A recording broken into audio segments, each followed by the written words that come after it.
Imagine standing amidst the remnants of a civilization that once dazzled the world with its grandeur and ingenuity. The Roman Empire, at its zenith, was a marvel of human achievement. Its cities were bustling hubs of commerce, culture, and innovation. The skyline of Rome itself was dominated by towering structures and majestic temples, all wrapped in the warm glow of the Mediterranean sun. Its emperors, both revered and feared, orchestrated the expansion of this empire, stretching its influence from the windswept coasts of Britain to the sun-scorched deserts of the Sahara. Yet, like the rise of a mighty tide, Rome's power and prosperity eventually receded. The decline of Rome is a cautionary tale of political tumult, economic hardship, and relentless external threats. As we piece together the history of this transformation, we uncover a narrative filled with intrigue and lessons for the ages. The emperors, once the architects of Rome's expansion, became symbols of its decay. Political corruption and power struggles eroded the stability of the empire. The once unassailable borders fell prey to barbarian invasions as waves of Goths, Vandals, and Huns swept through lands that had long been symbols of Roman might. Urban life, once the heartbeat of Roman civilization, slowly gave way to a more rural existence. The grand cities that had housed thriving populations became shadows of their former selves, as people fled the chaos for the relative safety of the countryside. The contrast between Rome's illustrious past and its somber decline is stark. Yet it is in this juxtaposition that we find the essence of its story. The cities of the Roman Empire were not just centers of power and prestige. They were marvels of engineering that have left an indelible mark on history. Roman architects and engineers devised techniques that were centuries ahead of their time. Their aqueducts, stretching across valleys and rivers, brought fresh water to urban centers, a feat that ensured the vitality of these bustling communities. The public baths, with their heated floors and intricate plumbing systems, offered a glimpse into a lifestyle that would not be replicated for many centuries. Roman roads, the arteries of the empire, connected distant provinces, facilitating trade and communication.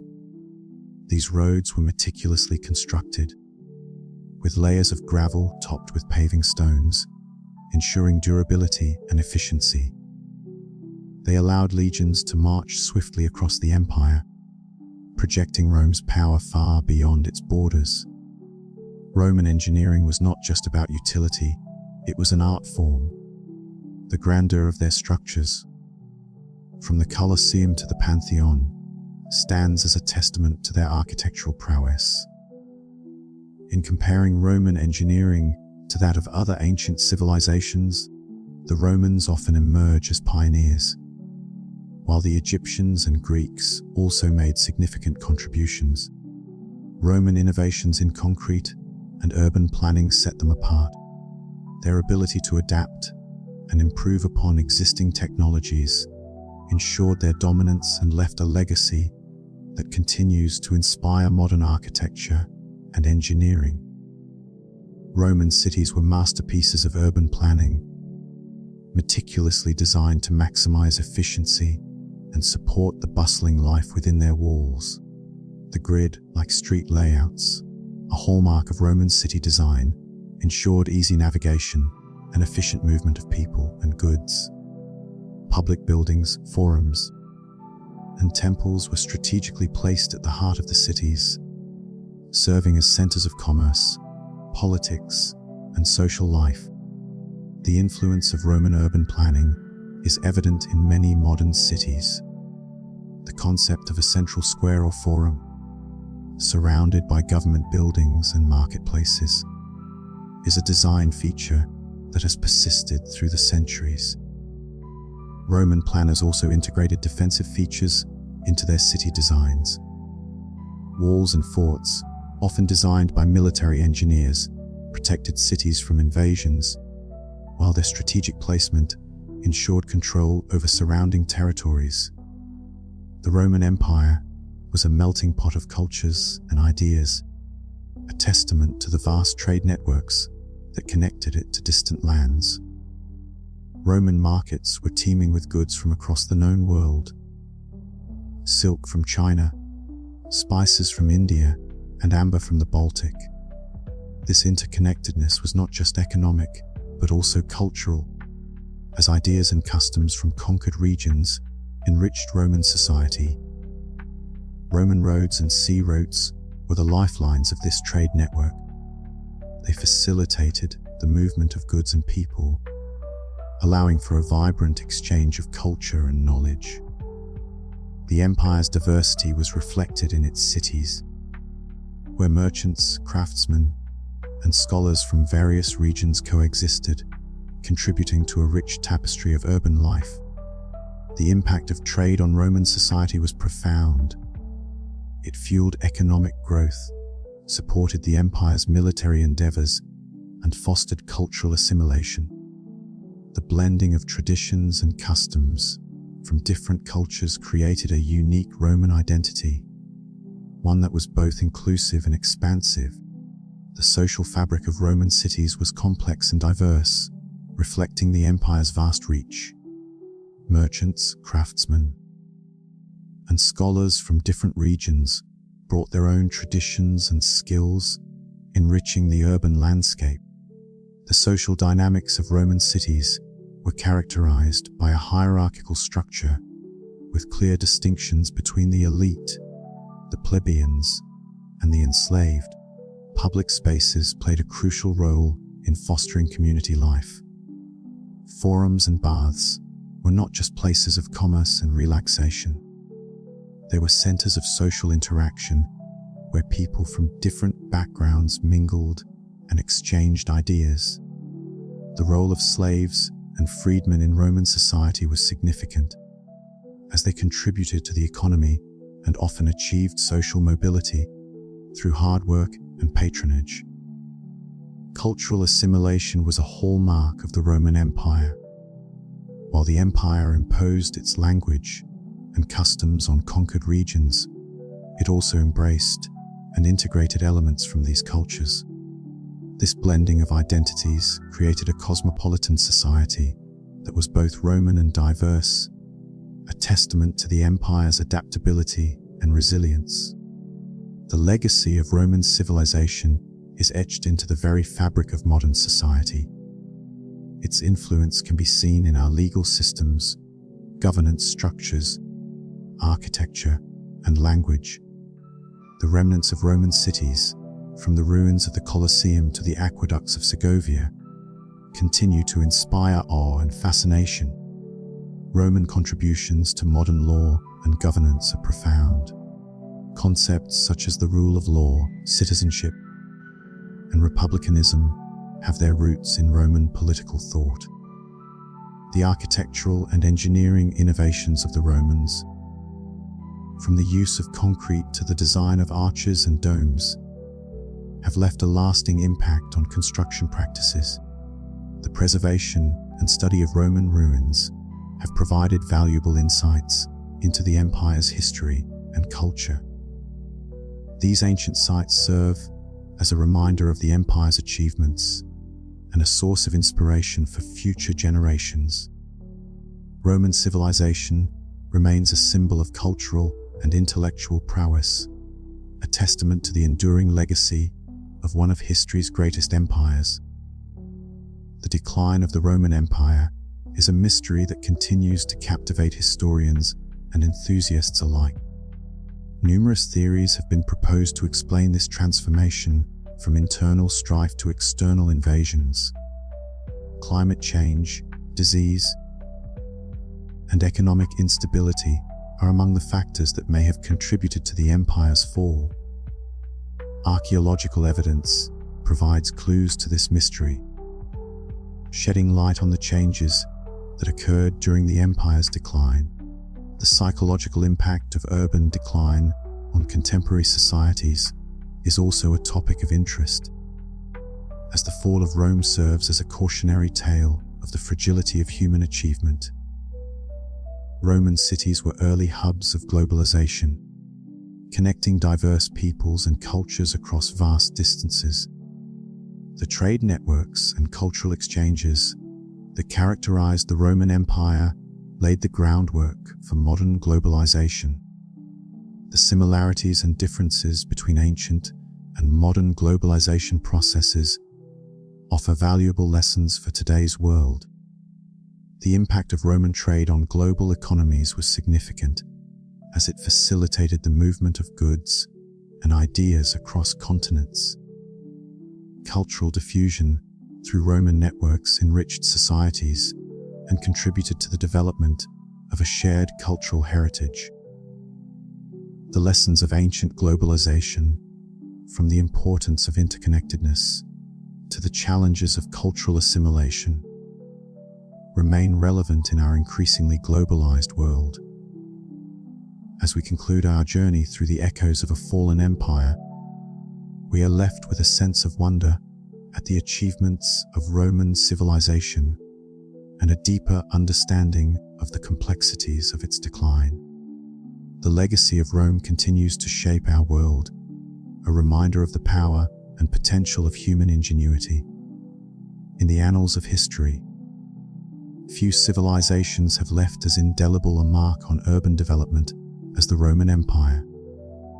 The revolutionary concept of large-scale urbanization during this era was not merely an architectural or logistical achievement, but a testament to the ambition and vision of Roman society. Imagine the audacity behind the idea that hundreds of thousands of people could coexist within the confines of a city, living peacefully, productively, and prosperously. This was a period when cities were not just places of residence, but centers of power and culture, intricately interconnected through a network of roads and aqueducts that spanned the vast Roman Empire. Comparatively, ancient civilizations like those of Mesopotamia and Egypt had fascinating urban centers, yet none matched the scale and complexity of Roman cities. The infrastructure that supported these urban giants was critical to maintaining societal stability. Roads, aqueducts, and sewers were meticulously planned and constructed, ensuring that goods, water, and waste were efficiently managed. This infrastructure laid the groundwork for modern cities, influencing urban planning concepts that persist to this day. Yet, the Roman approach to urbanization faced numerous challenges. Maintaining peace and productivity among diverse populations required not only architectural ingenuity, but also a sophisticated system of governance and law. Despite the grandeur, issues like slavery, inequality, and political tensions simmered beneath the surface, testing the limits of this urban experiment. Still, the very idea of such complex, interconnected cities was unprecedented and set a benchmark for future generations. Despite their advancements, even the most sophisticated civilizations are not immune to decline. The Roman Empire, with its sprawling cities and intricate systems, serves as a poignant example of how seemingly robust societies can unravel. The factors contributing to the decline of such civilizations are myriad and often interlinked, ranging from economic and environmental crises to internal strife and external pressures. Consider the fate of other fallen civilizations, such as the Mayans or the ancient Greeks. Each experienced a unique set of challenges that, when compounded, led to their eventual downfall. In modern times, we face similar threats: environmental degradation, economic instability, and political unrest are issues that resonate with the challenges faced by ancient societies. These parallels serve as a stark reminder of the fragility of our own global civilization. The unraveling of complex societal systems often begins with small cracks that widen over time. Economic crises can lead to social unrest, and environmental changes can disrupt agricultural production, leading to famine and displacement. In times of crisis, the choices made by leaders and citizens alike can have far-reaching consequences, echoing through the centuries. To truly appreciate the marvel of Roman urbanization, we must delve into the city of Trier at its zenith. Located in present-day Western Germany, Trier was known as the Rome of the North, a title that speaks volumes about its significance in the ancient world. At its peak, Trier was a beacon of Roman ingenuity, showcasing architectural and urban planning feats that continue to awe historians and archaeologists alike. The city's massive walls, stretching over 4 miles, were engineering marvels. Built from limestone blocks and standing 30 feet high, they were fortified with 47 defensive towers and 4 main gates that resembled triumphal arches. These walls were not merely barriers. They were symbols of protection and strength, incorporating sophisticated drainage systems that underscored the advanced engineering skills of the Romans. Trier's streets were a testament to mathematical precision. The main thoroughfare, the Cardo Maximus, was perfectly straight and wide enough to accommodate 2 Roman wagons passing each other comfortably. Lining this avenue were shops and 3-story buildings, each contributing to the city's vibrant commercial life. The facades of these buildings were adorned with frescoes and mosaics, telling stories of gods, heroes, and successful business ventures. Perhaps the most astonishing aspect of Trier's urban planning was its dual water systems. Fresh water was channeled from springs over 30 miles away, using an aqueduct with a calculated gradient to ensure a steady flow. Simultaneously, wastewater was efficiently carried away through a network of underground sewers, a system that modern sanitation engineers admire for its innovation. The bustling social and economic life within Roman cities like Trier was a microcosm of the empire's prosperity. Marketplaces buzzed with activity as merchants and traders from across the empire converged to buy and sell goods. The diversity of products available was astounding, from British woolen cloaks to fine pottery from Gaul, and even goods from distant lands such as India and China. Trade routes played a crucial role in economic growth, facilitating the exchange of not only goods, but also ideas and cultural practices. The vibrancy of Roman marketplaces was a reflection of the empire's reach and influence, drawing people from various backgrounds into a melting pot of cultures. Social stratification was evident in Roman society, yet cities provided opportunities for upward mobility, particularly for those engaged in commerce and trade. The integration of diverse cultures in urban settings enriched the social fabric, fostering an environment of innovation and creativity. The engineering and infrastructure of Roman cities were nothing short of revolutionary. The dual water systems of Trier exemplify the advanced understanding of hydraulics and sanitation by Roman engineers.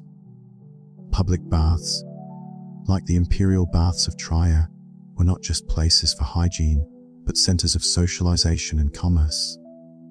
These baths, covering nearly 15 acres, were heated using the hypercaust system, circulating hot air through walls and floors to maintain a toasty environment. Romans would spend hours in these baths, engaging in business dealings, political discussions, and leisurely activities.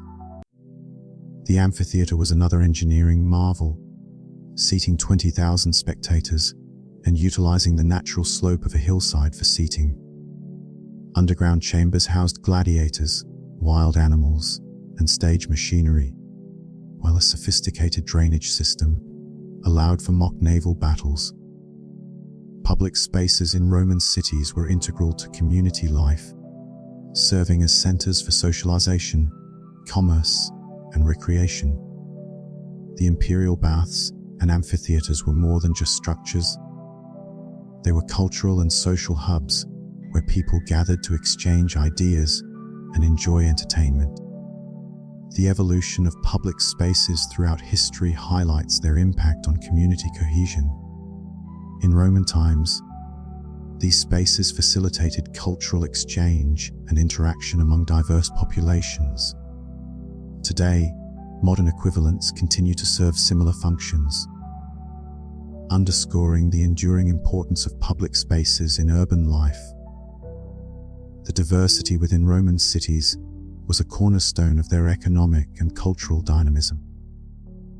Merchants and travelers from across the empire brought with them an array of goods and cultural practices, contributing to a rich tapestry of multiculturalism. Trade was a catalyst for cultural exchange, introducing new ideas and innovations to Roman society. The role of immigration in urban development cannot be understated, as it brought fresh perspectives and skills to the cities. Maintaining a multicultural society came with its challenges, yet the benefits of diversity were evident in the economic prosperity and cultural richness of cities like Trier. As we reflect on the urban marvels of ancient Rome, we gain insight into the complexities and achievements of a civilization that continues to influence our world today. The legacy of Roman urbanization serves as a testament to human ingenuity and a reminder of the delicate balance required to sustain sophisticated societies. The echoes of Rome's past still resonate in our cities today, urging us to learn from history as we navigate the challenges of our modern world. The Roman Empire was a marvel of its time, its cities bustling centers of commerce, culture, and innovation. In these urban spaces, citizens from all walks of life navigated a world that, in many ways, would not be rivaled until centuries later. The wealthy resided in expansive villas, their homes adorned with intricate mosaics that captured scenes from mythology and everyday life. These villas often featured private courtyards and were equipped with hypercaust systems, an early form of central heating that provided warmth during the colder months. On the other hand, ordinary citizens lived in apartment buildings known as insulae. Despite their modesty, these structures offered their inhabitants amenities such as running water and shared latrines, complete with sponges on sticks, used as rudimentary toilet paper. Ground floor shops in these buildings provided residents with daily necessities, from fresh bread to imported luxuries like silk. The Roman diet was as varied as its population, with a cuisine that included bread, olive oil, wine, fish, and meat. Markets were vibrant places where farmers, artisans, and merchants sold their goods. Social hierarchies were evident in these spaces, where the wealthy could afford exotic delicacies, while the lower classes subsisted on simpler fare. Yet, the infrastructure that supported these daily activities was sophisticated, with aqueducts bringing water to public fountains and bathhouses that were accessible to all. Roman cities were melting pots of culture and ethnicity. Inscriptions on tombstones in cities like Trier reveal a diverse populace, with residents hailing from Africa, Syria, Spain, Britain, and various Germanic tribes. This cultural mosaic was reflected in everyday life, where a Syrian merchant might live next to a British soldier's family, and a Germanic craftsman's daughter could marry a Gallic wine trader's son. Such integration facilitated a rich exchange of traditions, ideas, and languages, contributing to a vibrant urban culture that would not be seen again in Europe until the modern era. Intermarriages were common in Roman cities, further blending the cultural and ethnic fabric of the empire. The influence of multiculturalism was evident in Roman art and architecture, where styles and motifs from different regions were incorporated into local designs. This cosmopolitan nature extended to language as well, with Latin serving as a lingua franca, while local dialects and languages were still spoken in various regions. The technological advancements of Roman cities were nothing short of revolutionary. Street lighting, maintained by city workers, illuminated the roads at night, ensuring safety and extending the hours of commerce and socialization. Public libraries housed thousands of scrolls, offering a wealth of knowledge to those who sought it. Schools taught children to read and write in Latin, preparing them for participation in the empire's civic life. The Roman postal system was a marvel of efficiency, capable of carrying messages across vast distances with remarkable speed. Roman engineering feats were legendary. Aqueducts, some spanning hundreds of miles, brought fresh water to urban centers, supporting both personal use and public amenities. The road networks, meticulously planned and constructed, facilitated the movement of goods and people across the empire. These roads were so well built that some remain in use today. The public health benefited from these innovations, with bathhouses promoting hygiene and aqueducts providing clean water. Roman urban planning was deliberate and consistent, with each city designed as a smaller version of Rome itself. This franchise system ensured uniformity across the empire, with familiar urban environments greeting travelers from Hadrian's Wall in England to the Sahara Desert in Africa. Civic institutions, including forums, basilicas, and amphitheaters, were integral to this layout, serving as centers of political, social, and cultural life. The architectural styles of Roman cities were distinctive, characterized by grand public buildings, triumphal arches, and expansive forums. These designs have influenced modern urban planning, with principles of symmetry, proportion, and functionality still guiding city planners today. The legacy of Roman urban planning is evident in contemporary cities, where grid patterns and public spaces echo the layouts of ancient Roman towns. The economic systems of the Roman Empire were advanced, supporting long-distance trade and fostering entrepreneurship. Banks facilitated the transfer of money between cities, while insurance companies protected merchants' cargo during perilous journeys. Corporations, as we would recognize them today, allowed business partnerships to operate across multiple cities, outlasting their founders and contributing to the empire's economic stability. Trade routes crisscrossed the empire, linking distant regions and enabling the exchange of goods such as Spanish olive oil, Egyptian grain, and Germanic amber. The use of a single currency and standardized weights and measures streamlined commercial transactions, making the empire a unified economic entity. This economic integration was akin to modern globalization, with goods, services, and ideas flowing freely across borders. Despite its sophistication, the Roman economic system was not without its vulnerabilities. Its complexity and interconnectedness made it susceptible to disruptions, whether from natural disasters, political instability, or military conflicts. The prosperity of Roman cities depended on a delicate balance of factors, and even minor disturbances could have cascading effects. Economic dependencies posed significant risks. The reliance on slave labor, for example, created social tensions and hindered technological advancement. Moreover, the empire's vastness meant that local economies were often subject to the whims of distant political decisions.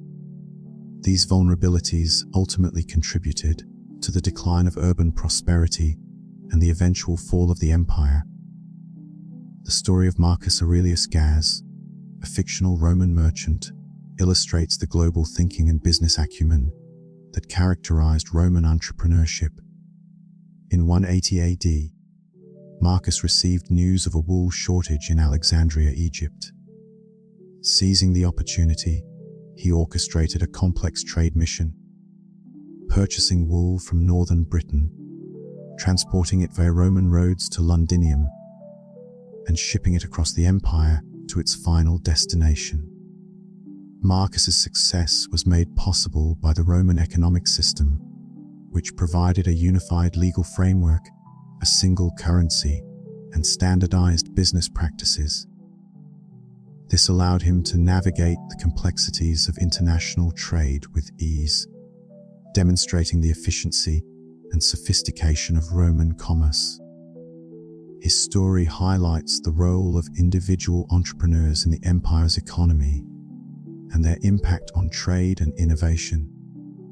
The Roman Empire's influence extended far beyond its borders, shaping the cultures, technologies, and governance structures of future civilizations. Roman law and governance principles have left a lasting imprint on legal systems worldwide, while Roman engineering and architectural innovations continue to inspire modern design. The spread of Roman culture was facilitated by the empire's vast network of roads and trade routes. Latin, the language of Rome, became the foundation for many modern languages, while Roman art and literature influenced European culture for centuries. The parallels between ancient and modern globalization are striking, with the Roman Empire serving as an early model of interconnectedness and cultural exchange. As we reflect on the legacy of the Roman Empire, we are reminded of the enduring impact of its innovations and practices. The echoes of Rome's past still resonate in our cities today, urging us to learn from history as we navigate the challenges of our modern world. In understanding the strengths and weaknesses of Roman society, we gain valuable insights into the complexities of our own. The Roman Empire was not only a political and military powerhouse, but also an economic juggernaut, largely due to its exceptional infrastructure, primarily the Roman road system. These roads were the arteries of the empire, facilitating the flow of goods, people, and ideas across vast distances. Constructed with meticulous engineering, the roads were built using multiple layers of materials, including stone, gravel, and sand, ensuring durability and weather resistance. Drainage systems were integral to their design, preventing water accumulation and damage. Mile markers and rest stops provided convenience and safety for travelers. The scale of this network was staggering, with 25 major highways stretching over 50,000 miles and an additional 200,000 miles of secondary roads. These roads connected every significant settlement, from the heart of Rome to the farthest frontiers of the empire. The impact of this connectivity was profound. A merchant traveling from Rome to Cologne could complete the journey in just 40 days. This speed was unprecedented and provided a significant economic advantage. Goods could be transported swiftly, reducing spoilage and allowing merchants to respond quickly to market demands. In contrast, medieval travel times for such distances were considerably longer, often taking 80 to 100 days. The efficiency of the Roman road system laid the foundation for the empire's economic success, facilitating trade and communication on an unprecedented scale. The Romans were pioneers in financial innovation, developing systems that would not be rivaled until the modern era. Their financial instruments included what we now recognize as letters of credit, international banking, and insurance policies. These innovations allowed for a seamless flow of goods and capital across the vast expanse of the empire. A merchant in Gaul, for example, could deposit money with a banker and retrieve the equivalent amount in Egypt without physically transporting a single coin. This was a revolutionary concept, reducing the risks associated with carrying large amounts of currency over long distances. The Romans also had maritime insurance that covered shipwrecks and bandit attacks and even natural disasters. This level of financial sophistication provided merchants with a safety net, encouraging investment and trade. Joint stock companies emerged, allowing merchants to pool resources and share risks, further stimulating economic activity. The discovery of a cache of business documents at the Roman fortress of Vindolanda, near Hadrian's Wall, exemplifies this sophistication. Among these documents was a trade contract between a British wool merchant and a supplier in Gaul. The contract detailed prices, delivery dates, quality standards, penalty clauses for late delivery, insurance provisions, and dispute resolution procedures. Such legal and financial protections enabled a vibrant and secure trading environment, fostering economic prosperity. The Roman Empire was a mosaic of specialized economies, each region contributing unique products and services. The island of Rhodes, for instance, became the epicenter of shipping insurance, its maritime laws respected throughout the empire. Merchants from across the Roman world incorporated Rhodian terms into their contracts, a testament to the island's economic influence. The Spanish silver mines of New Carthage were another pillar of Roman economic strength, producing over 200 tons of silver annually. These mines fueled the empire's monetary system.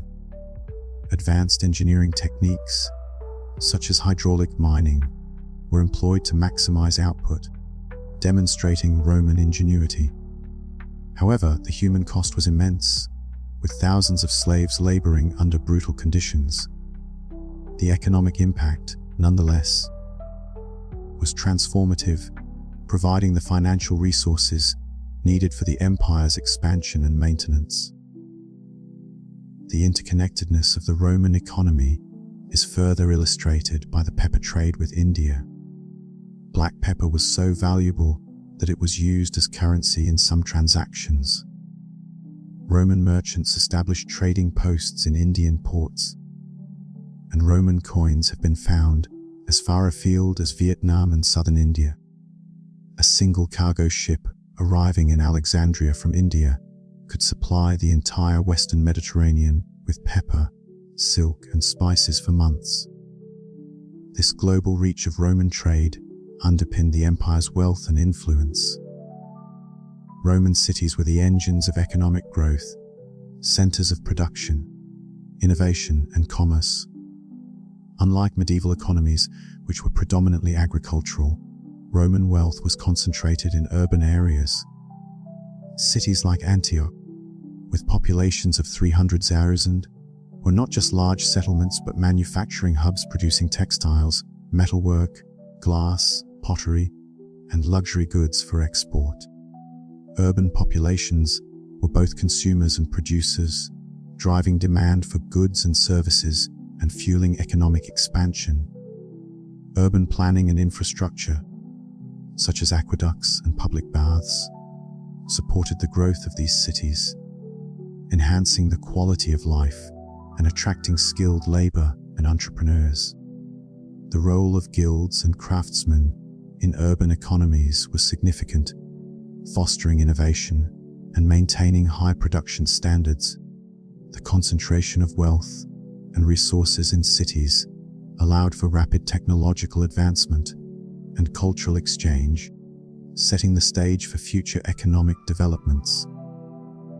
The Roman taxation system was a remarkable blend of sophistication and ruthlessness, providing the financial backbone for the empire's operations.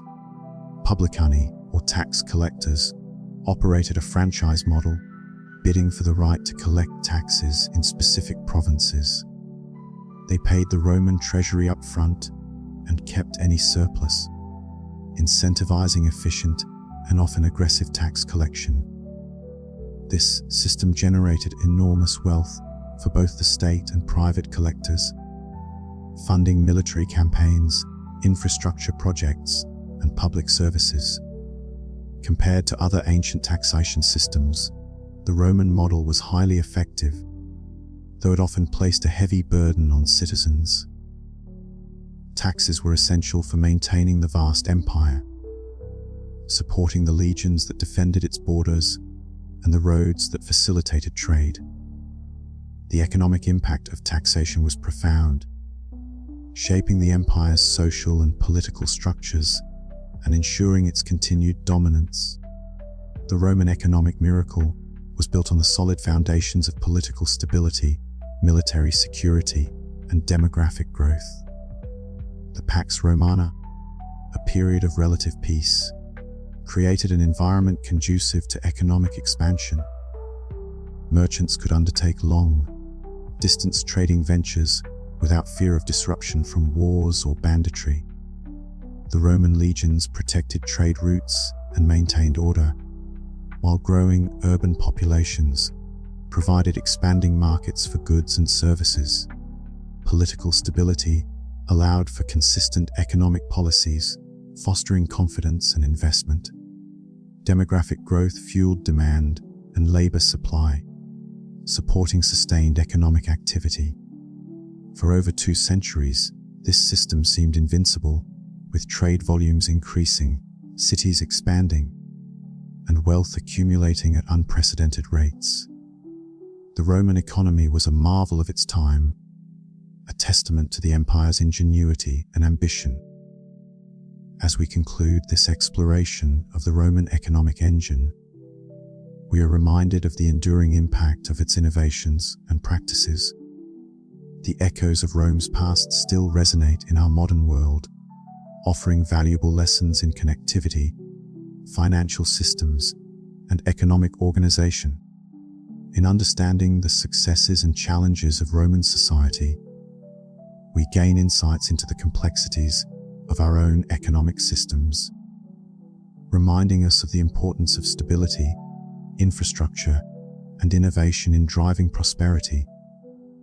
During the height of the Roman Empire, urban living was a testament to human ingenuity and the power of collective organization. The middle class in major Roman cities enjoyed a standard of living that would not be matched until the Industrial Revolution, many centuries later. Luxuries such as running water, central heating, and public entertainment were commonplace and contributed to a quality of life that was the envy of the ancient world. Roman cities were vibrant hubs of activity, filled with diverse food markets offering an array of local and imported goods.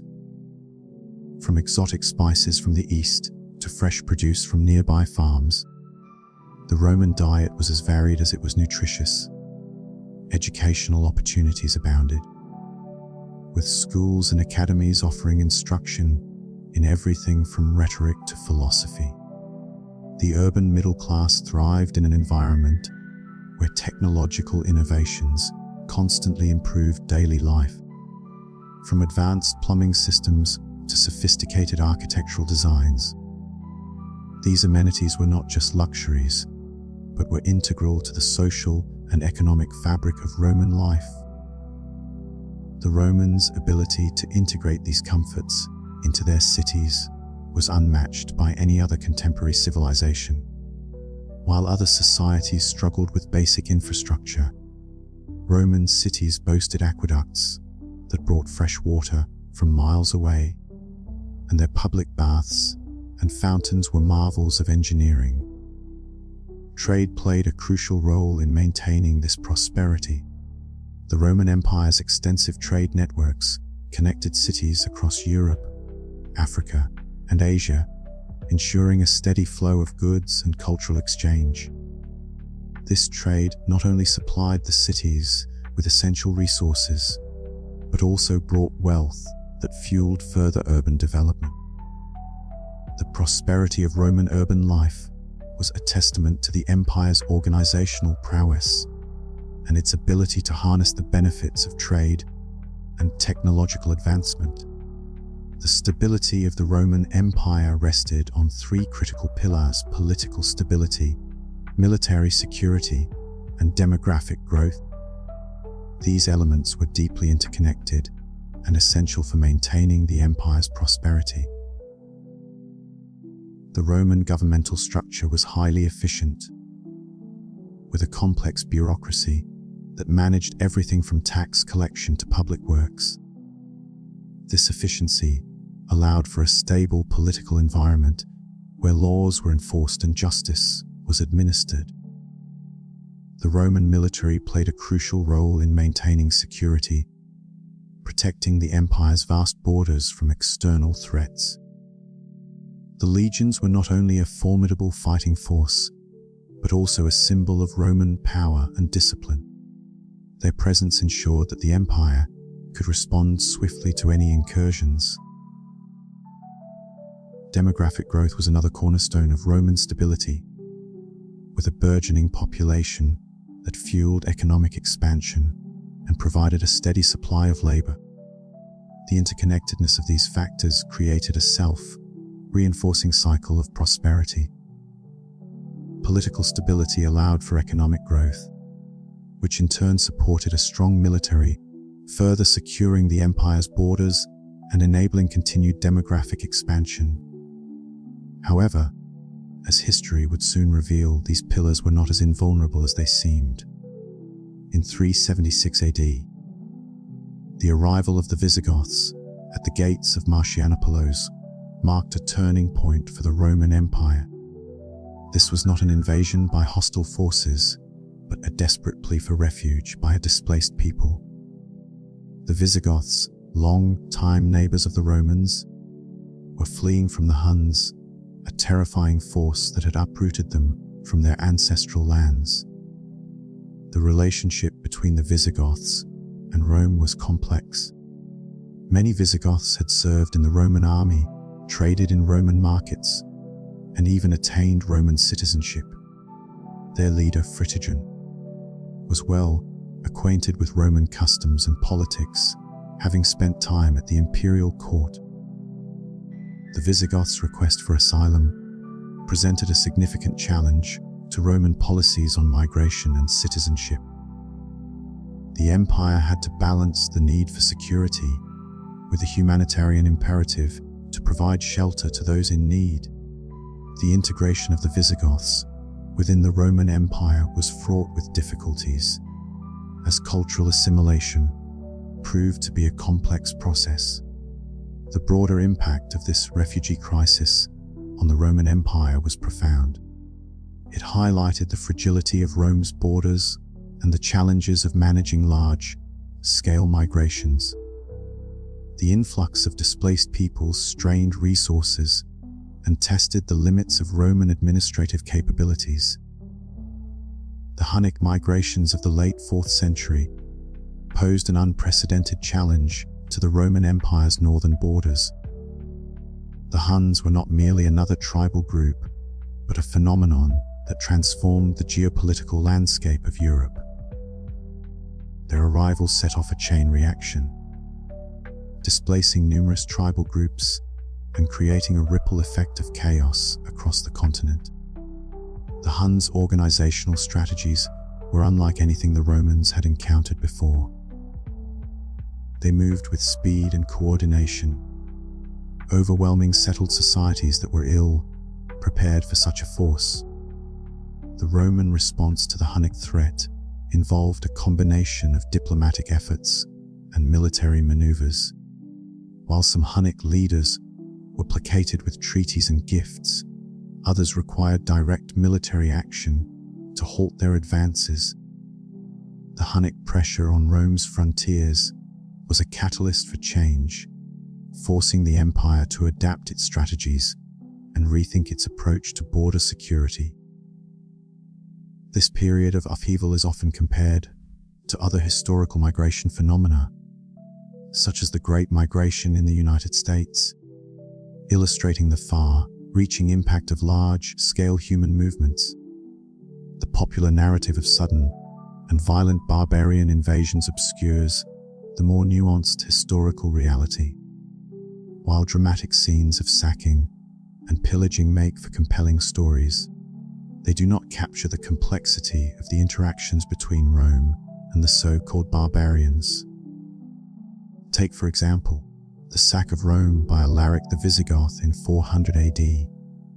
Contrary to the image of mindless destruction, Alaric was a Roman general with a deep understanding of Roman culture and law. His actions were driven by a sense of betrayal and a desire for justice, not mindless conquest. Alaric's forces were composed of former Roman allies who had been mistreated by a crumbling Roman administration. His march on Rome was an attempt to secure what was owed to him and his people, not an act of wanton violence. The sack itself was relatively restrained, with many of Rome's treasures and civilians spared from harm. This event highlights the importance of understanding the socio-political dynamics that led to these conflicts. The portrayal of barbarians as savage hordes fails to acknowledge the complexities of their interactions with Rome and their role in the empire's history.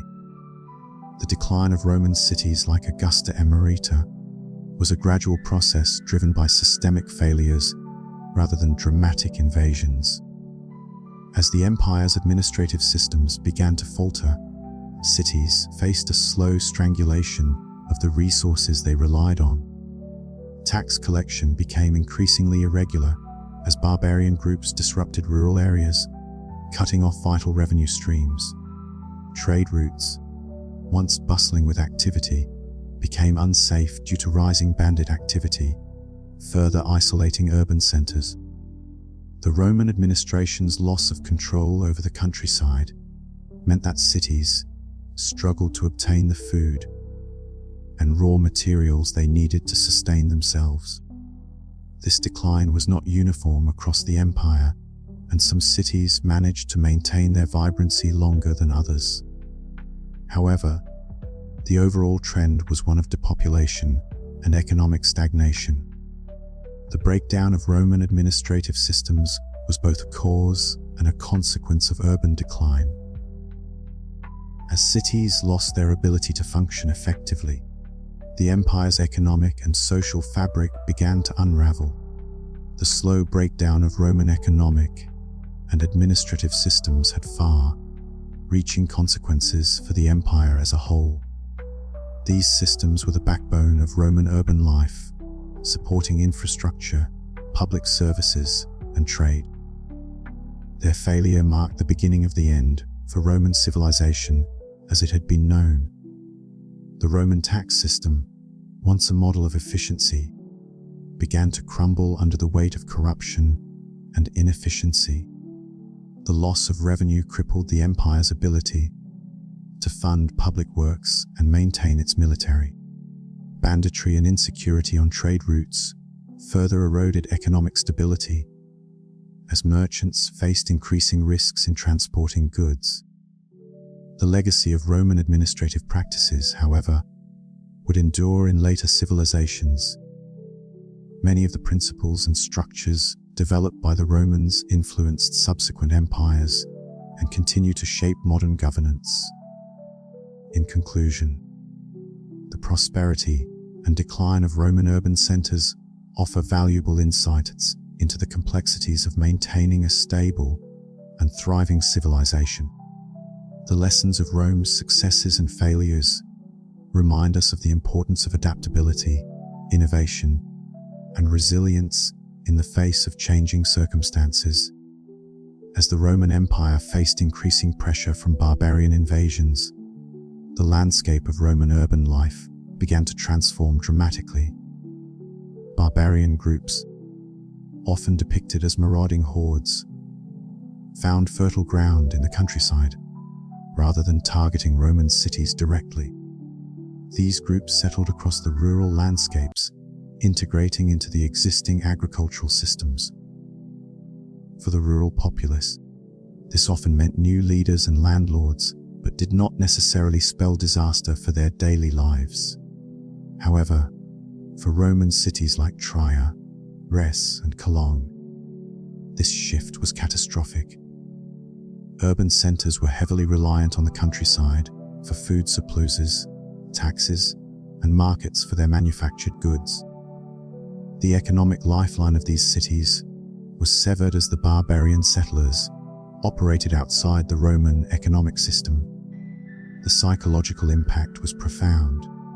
Roman cities had long been symbols of civilization and permanence. As urban populations watched their cities falter, the very concept of Roman civilization was called into question. Citizens lost faith not only in their cities, but in the empire itself. This loss of confidence was as damaging as any physical threat. Despite the disruption caused by their settlement, some barbarian leaders recognized the value of Roman cities and sought to preserve them. Theodoric the Great, the Ostrogothic king who ruled Italy, is a notable example. He invested significant resources into maintaining Roman infrastructure, such as aqueducts and public buildings. Theodoric understood that cities were not only centers of power, but also vital to the wealth of his kingdom. Historians like Cassiodorus, who served in Theodoric's administration, noted the king's efforts to emulate Roman governance. However, even with the best intentions, barbarian leaders faced immense challenges. Roman cities required a level of resources and administrative sophistication that were difficult to replicate. The complex tax systems and trade networks that sustained urban life had been irreparably broken. Barbarian rulers, despite their efforts, struggled to maintain the infrastructure and institutions that defined Roman urban life. The broader economic disruptions of the time further hastened the decline of Roman cities. As trade networks fragmented, the flow of goods that had once connected the empire slowed to a trickle. Cities that had thrived on trade and taxation suddenly found themselves financially crippled. The loss of tax revenue, exacerbated by the debasement of currency, left cities without the means to maintain public services. In this environment, urban populations dwindled. People moved to the countryside in search of more stable livelihoods. This migration marked the beginning of a fundamental shift in the structure of European society, setting the stage for the medieval era. The debasement of Roman currency was a critical factor in the empire's economic collapse. Over a span of 70 years, the silver content of the Roman denarius plummeted from 83% to a mere 5%. This erosion of currency value had far-reaching consequences, affecting trade, military payments, and urban economies. As inflation soared, the cost of maintaining the empire's vast infrastructure and military skyrocketed. The government, caught in a vicious cycle of rising costs and falling revenues, resorted to further debasement, exacerbating the problem. The once robust economy of Rome crumbled under this strain, leaving cities struggling to survive. Economist Michael Fulvey's concept of the imperial death spiral encapsulates the destructive cycle that ensnared the Roman Empire. As military expenses rose, the government increased taxes to cover the costs. This in turn stifled economic productivity, leading to a decrease in tax revenues. To make up the shortfall, the government debased the currency, causing inflation. This inflation further increased military costs, perpetuating the cycle. The relentless spiral ultimately led to the collapse of the Roman economic system, taking the cities with it. Archaeological findings offer a poignant glimpse into the human cost of Rome's economic collapse. Dr. Clive Foss's excavations in Pompeo Pylos uncovered numerous coin hoards buried within the ruins of ordinary homes. These were not the treasures of the wealthy, but the life savings of everyday citizens. The coins, hidden away for safekeeping, reflect a society in distress, where people sought to preserve what little wealth they had in the face of economic uncertainty. Such findings underscore the personal impact of the broader economic turmoil, revealing the struggles of individuals caught in the empire's decline. The collapse of Roman urban life set the stage for the emergence of a new era. As Roman cities faded, new forms of urbanization began to take shape in medieval Europe. These new cities, often centered around feudal systems and fortified structures, differed fundamentally from their Roman predecessors. The cultural and architectural legacy of Rome persisted, but the urban centers of medieval Europe developed distinct characteristics. Over time, these cities would evolve, laying the groundwork for the modern urban landscape. The transition was slow and marked by significant changes in social, economic, and political structures. In conclusion, the decline of Roman urban centers was a complex process influenced by a multitude of factors. From barbarian settlements to economic collapse, the forces at play reshaped the landscape of Europe. The lessons of this era remind us of the fragility of civilization and the importance of adaptability in the face of change. As we look to the future, the history of Rome offers valuable insights into the challenges and opportunities that lie ahead. Imagine the dismay of citizens who watched helplessly as their money became worthless. A poignant example of this economic decline lies in a hoard of coins discovered in 1994, containing 247 silver coins minted between 180 AD and 250 AD. These coins tell a haunting story of an empire in decline. The early coins, bright and well minted, speak of prosperity, but as time progresses, the coins become increasingly debased, poorly made, and desperately trying to maintain the appearance of value while containing almost no precious metal. Visualize your life savings slowly becoming worthless, not through theft or disaster, but as a result of your own government systematically destroying the value of money itself. The numbers behind this collapse are staggering. According to research by monetary historian Kevin Butcher from the University of Warwick, the silver content of Roman denarii fell from 83% under Marcus Aurelius to just 5% under Gallienus, a 94% devaluation in less than a century. To put that in modern terms, it would be like watching a $100 bill become worth $5 in your lifetime. But currency debasement was just the beginning. The real economic destruction came from what economists call Gresham's law. Bad money drives out good money. As Romans realized their new coins contained less silver, they started hoarding the old valuable coins and spending only the debased ones. This meant that good silver disappeared from circulation, while worthless metal flooded the markets. The psychological impact was devastating. Roman citizens had trusted their currency for centuries. Silver denarii had been the backbone of Mediterranean commerce since Augustus. Suddenly, merchants in Alexandria were refusing Roman coins. Traders in Gaul were demanding payment in gold, and even local markets were reverting to barter systems. Imagine the confusion and distrust pervading everyday transactions. Let me paint you a picture of what this looked like in everyday life. In 260 AD, a loaf of bread in Rome cost about half a denarius. By 280 AD, that same loaf cost 50 denarii. By 300 AD, it cost 200 denarii. Prices weren't just rising, they were exploding at rates that would make modern hyperinflation look mild. But here's where the story gets really tragic for Roman cities. Urban populations were completely dependent on the monetary economy. Unlike rural farmers who could grow their own food, city dwellers needed to buy everything with money.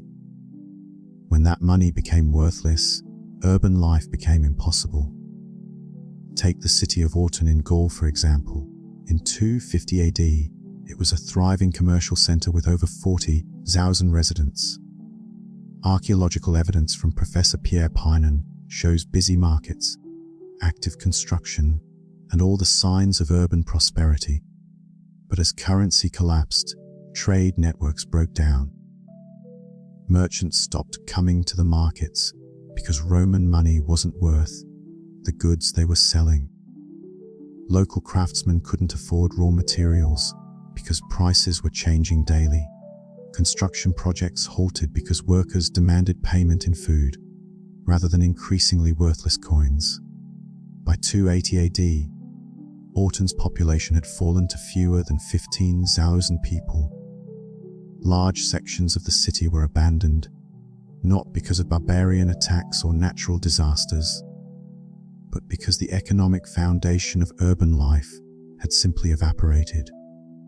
The government's response made everything worse.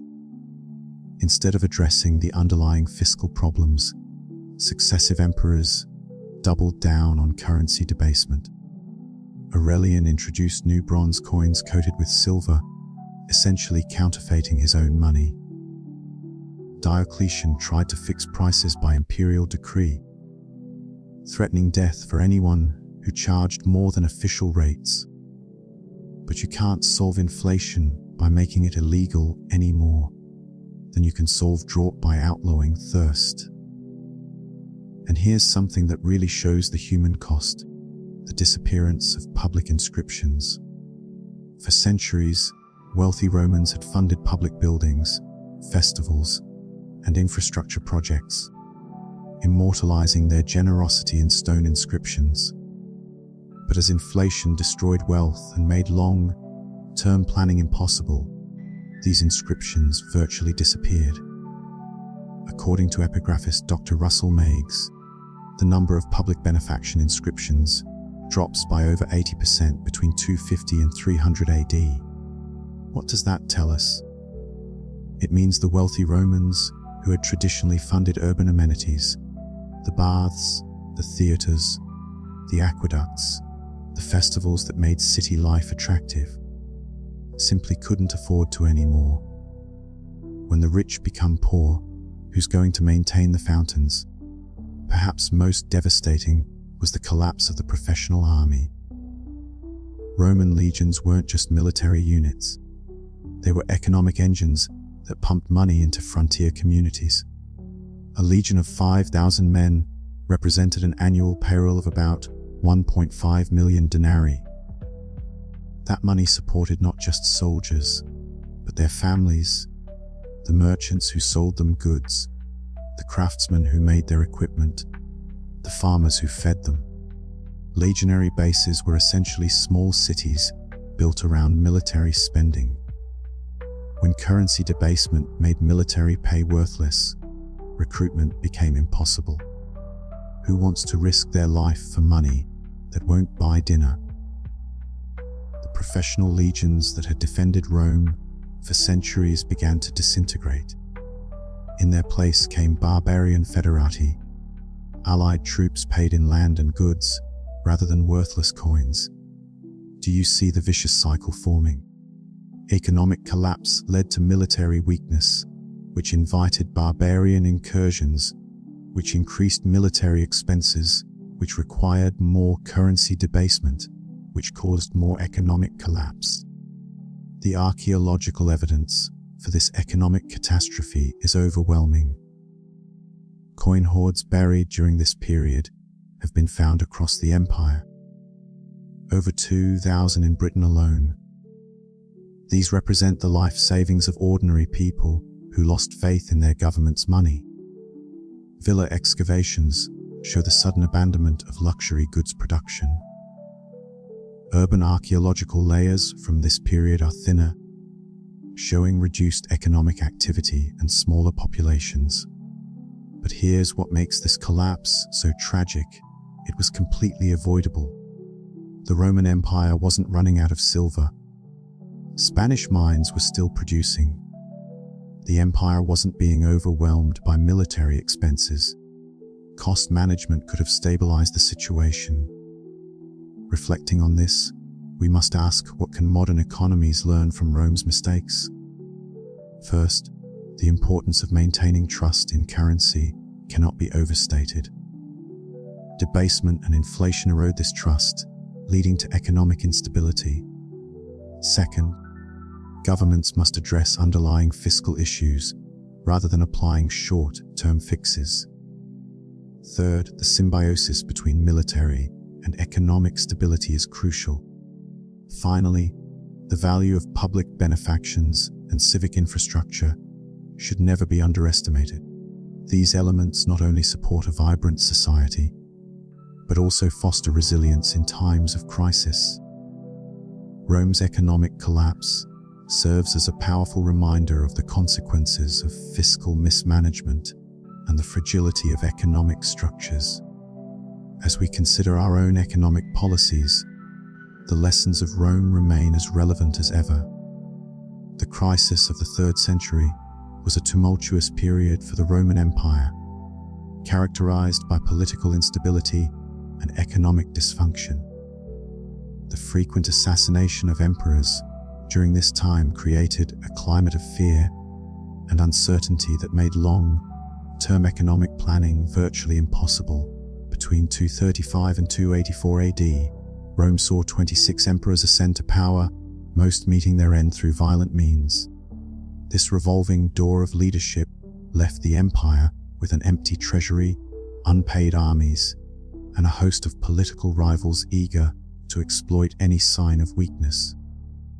In response to these challenges, successive emperors resorted to the quick fix of currency debasement. By reducing the precious metal content in coins and minting more money, they hoped to meet immediate financial obligations without considering the long-term consequences. This short-sighted approach led to hyperinflation, which devastated the Roman economy and eroded trust in the currency. The parallels to modern economies facing similar challenges are striking. Political instability can have a profound impact on economic performance, and history shows that a lack of coherent leadership can lead to economic decline. Currency debasement, while an ancient practice, teaches us about the dangers of unsound monetary policies. The hyperinflation that plagued Rome had far-reaching effects on society. As trust in Roman currency evaporated, the middle class, which had been the backbone of urban culture, was decimated. Trade networks that once connected distant markets fragmented, leading to a decline in economic confidence and urban investment. The psychological impact of this economic instability was profound. People lost faith in the future and in the institutions that had once seemed unshakable. The erosion of trust in currency is a powerful reminder of how fragile economic systems can be. Case studies from other historical periods, such as the Weimar Republic in Germany, illustrate similar patterns where hyperinflation led to societal upheaval. The loss of economic stability can lead to a loss of societal confidence, creating a vicious cycle that is difficult to break. As Roman cities crumbled under the weight of economic collapse, a significant cultural shift was underway. Many Romans began to reject urban life in favor of a new kind of community centered around monastic living. This psychological revolution was driven by a desire to find meaning and stability in an increasingly uncertain world. Christian monasteries, which rejected the materialism and competitive values of urban life, offered an appealing alternative. They became centers of community and spirituality, drawing people away from the cities. The role of religion in this societal transformation cannot be overstated.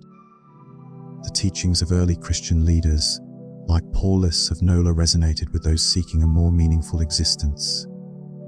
Monastic values of simplicity, cooperation, and spirituality stood in stark contrast to the declining urban environment. Paulus of Nola's journey from a wealthy Roman aristocrat to a humble Christian monk encapsulates the broader societal changes of the time. Born into privilege, Paulus lived in luxury, surrounded by the trappings of Roman success. Yet, he chose to give it all away, dedicating his life to serving others in a Christian community. This transformation was not an isolated incident, but part of a larger movement. Many wealthy Romans abandoned their urban lives, seeking fulfillment in monastic communities. The motivations behind such personal transformations were complex, driven by a combination of religious conviction and disillusionment with urban values. Paulus's story is emblematic of the broader appeal of monastic life during this period. The rise of Christian monasteries in the 4th and 5th centuries marked a significant shift in Roman society. These monasteries provided an alternative social structure, offering egalitarian communities that valued spiritual wealth over material accumulation. Monasteries played a crucial role in preserving knowledge and providing social services. They became centers of learning, where classical texts were copied and preserved, ensuring the survival of ancient knowledge. The monastery's contributions to society were manifold, from providing education and healthcare to offering hospitality to travelers. Their impact extended beyond religious communities, influencing broader societal values and ideals. The decline of traditional Roman urban values and the rise of spiritual communities marked a redefinition of civilization. The philosophical shift from materialism to spirituality reflected a broader change in what Romans considered important.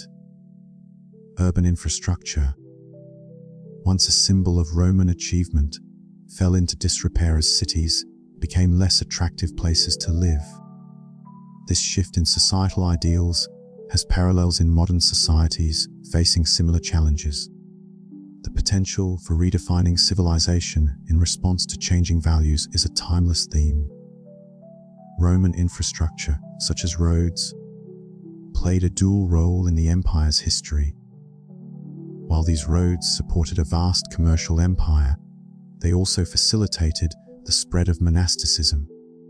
As trade declined, the roads became pathways for pilgrims seeking spiritual fulfillment.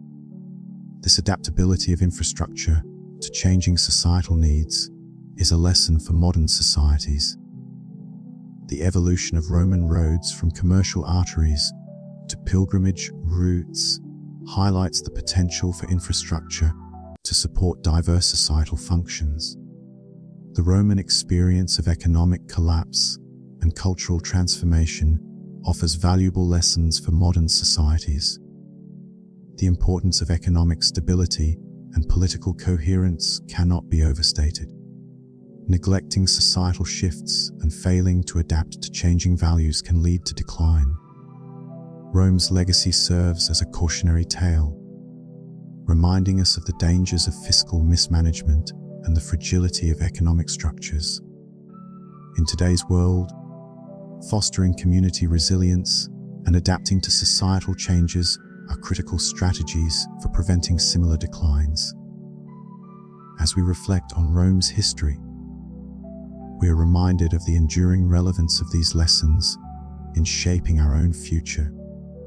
As the Roman Empire began to crumble under the weight of barbarian invasions, economic instability, and political corruption, the monastic movement emerged as a beacon of hope and stability. Monasteries offered Romans something that their traditional society could not: security, purpose, and genuine equality. In a world where imperial politics were deadly, barbarian raids were frequent, and economic collapse was constant, monasteries appeared less as an escape from civilization and more as its logical evolution. These religious communities provided a refuge from the chaos, attracting those who sought a life of simplicity, spirituality, and service. Romans who once found their identity in urban institutions and civic participation began to see monasteries as a means of preserving their culture and values in a changing world. The decline of urban life and the rise of monastic communities as centers of stability and continuity marked a significant shift in Roman society. Monasteries played a crucial role in rural development, transforming isolated areas into thriving settlements and contributing to the agricultural productivity that sustained the population. In times of crisis, the appeal of monastic life was undeniable, offering a sense of purpose and a community bound by shared beliefs and values. The adoption of Christianity catalyzed a profound cognitive revolution among Romans, reshaping their identity and values. For centuries, Romans derived their identity from urban institutions, guilds, civic festivals, and public spectacles. However, Christianity offered a different source of identity, focusing on eternal pursuits and service to God rather than worldly affairs. This wasn't merely a religious conversion, it was a fundamental transformation in how Romans viewed themselves and their place in the world.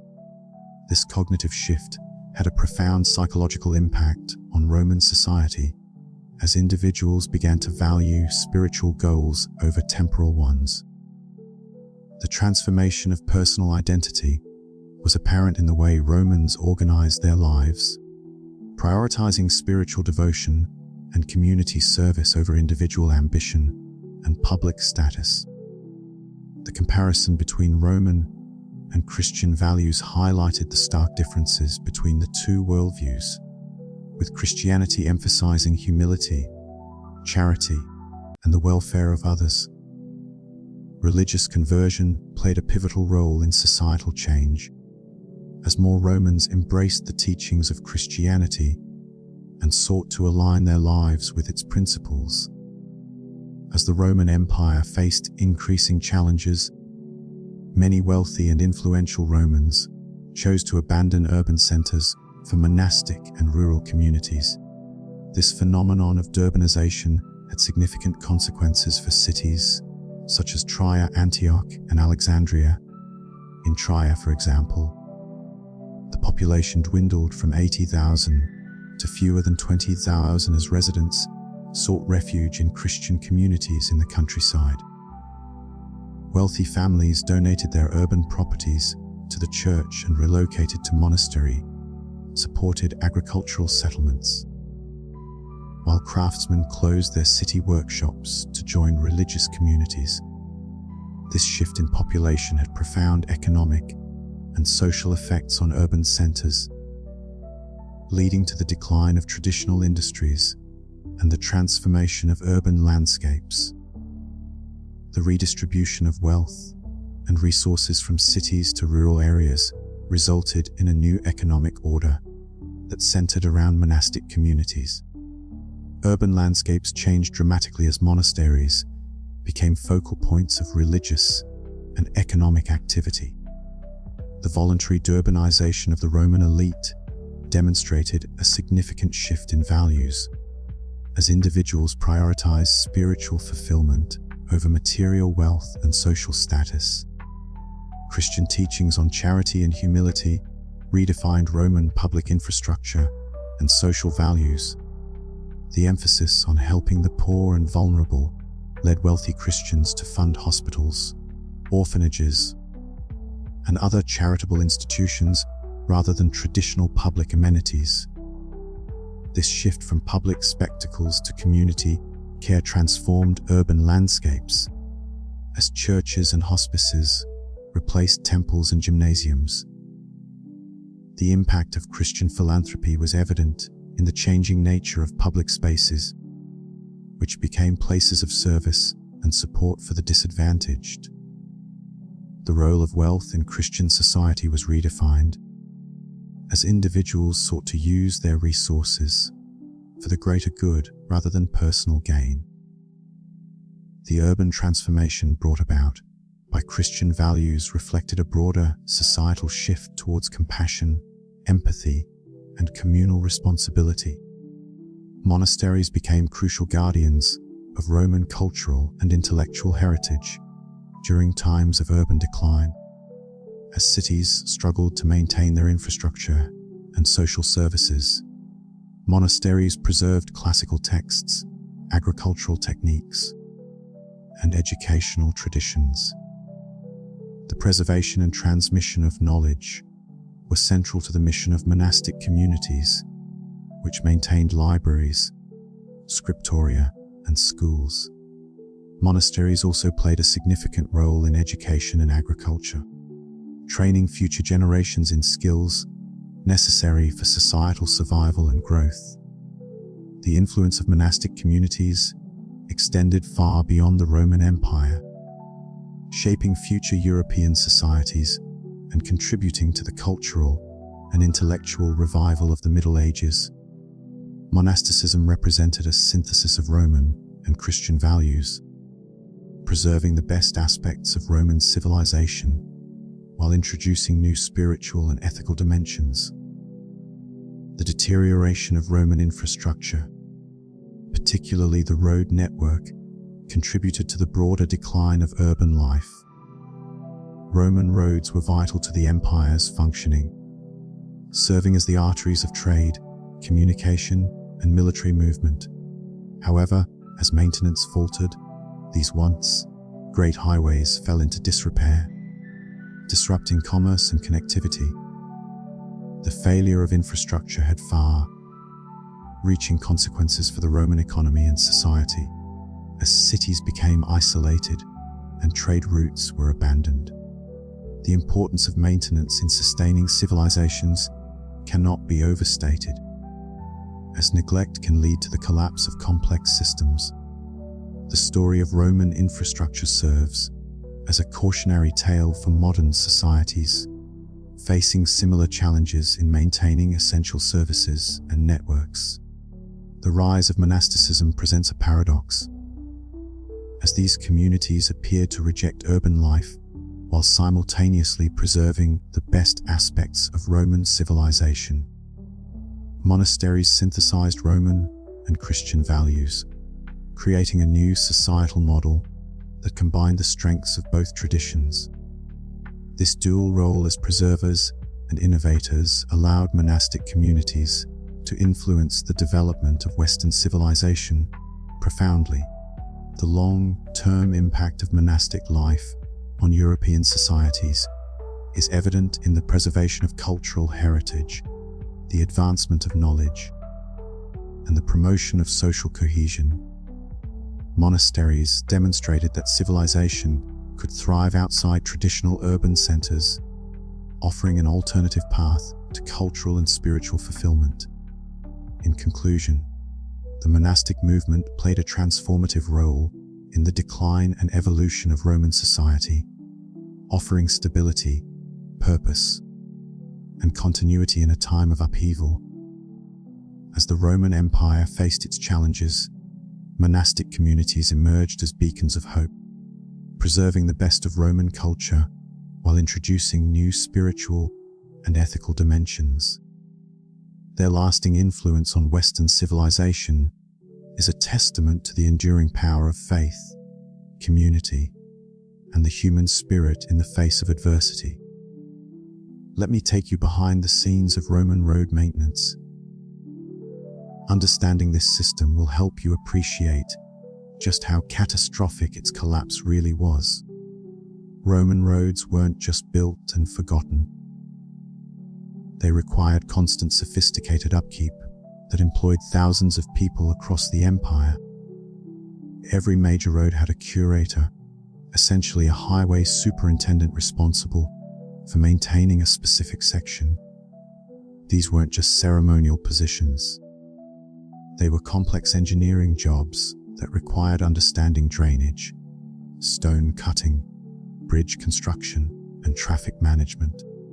Each curator supervised a diverse team, including stonemasons, carpenters, and metal workers, each bringing a unique skill set essential for the upkeep of the road network.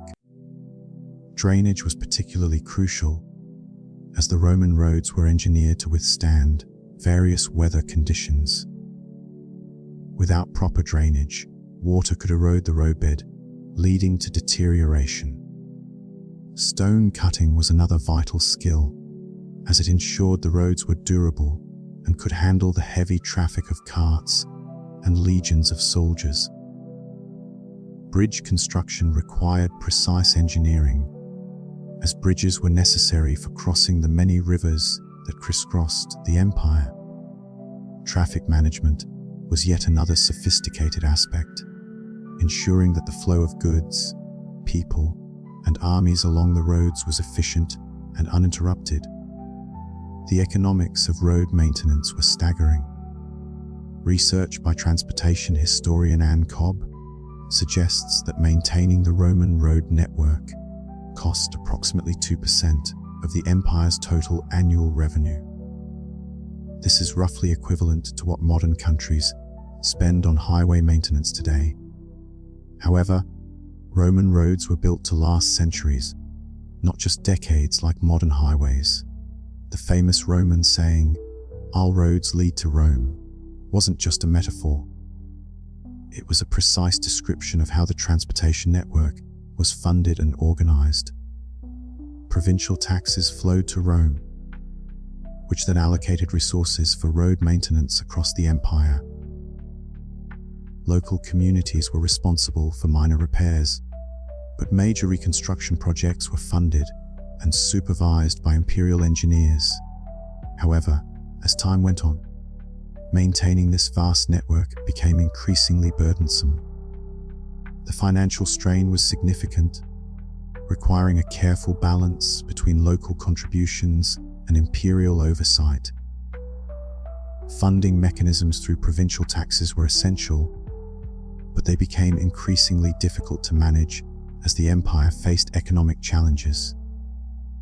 The economic impact on local communities was profound. Road maintenance created jobs and stimulated local economies. Stonemasons, carpenters, and laborers all depended on the steady flow of work provided by road projects. However, as the system began to falter, the financial burden became unsustainable, leading to a decline in maintenance and the inevitable deterioration of the roads. By the 4th century, the entire system was falling apart. Barbarian settlements disrupted tax collection. Economic collapse reduced available revenue. Political instability made long-term infrastructure planning impossible. And here's where the road story gets really tragic. Once Roman road maintenance stopped, the roads deteriorated incredibly quickly. Take the Via Domitia, the great highway connecting Italy to Spain through southern Gaul, as a prime example. Built in 118 BC, this road had served the empire faithfully for over 400 years. Archaeological investigations show that the road was in excellent condition as late as 350 AD, with evidence of recent repairs and active traffic. But then maintenance stopped. Without regular cleaning, drainage ditches filled with debris, causing water to pool on the road's surface. Without stone replacement, heavy wagon traffic created ruts and cracks. Without bridge repairs, winter floods washed away supports, making river crossings impossible. By 450 AD, large sections of the Via Domitia were completely unusable. The rapid deterioration of these roads highlights the consequences of neglect. They were not just physical structures, but vital arteries that supported the economic and social life of the empire. The human cost was enormous. Roman cities had been designed around the assumption of reliable, fast transportation. Urban populations depended on food shipments from distant agricultural regions. Craftsmen relied on raw materials from specialized suppliers hundreds of miles away. Merchants needed predictable travel times to make profitable trades. When roads became unreliable, all of these urban systems began to fail. Lugdunum, modern-day Lyon, France, serves as a stark example. This city had thrived as a transportation hub where roads from Britain, Germany, Spain, and Italy converged. Merchants would arrive from across the empire to exchange goods and redistribute them to their final destinations. But as road conditions deteriorated, long-distance merchants stopped coming to Lugdunum. Why risk valuable cargo on dangerous, unpredictable routes? Instead, trade patterns fragmented into smaller local networks. The city's famous pottery workshops, which had exported their products across Gaul, suddenly stopped production around 420 AD. Not because demand disappeared, but because transportation had become too unreliable. Lugdunum's population, which had peaked at over 50,000 people, dropped to fewer than 10,000 by 500 AD. The city didn't die from war or disease. It died from transportation failure. The disappearance of milestones is another telling sign of the collapse.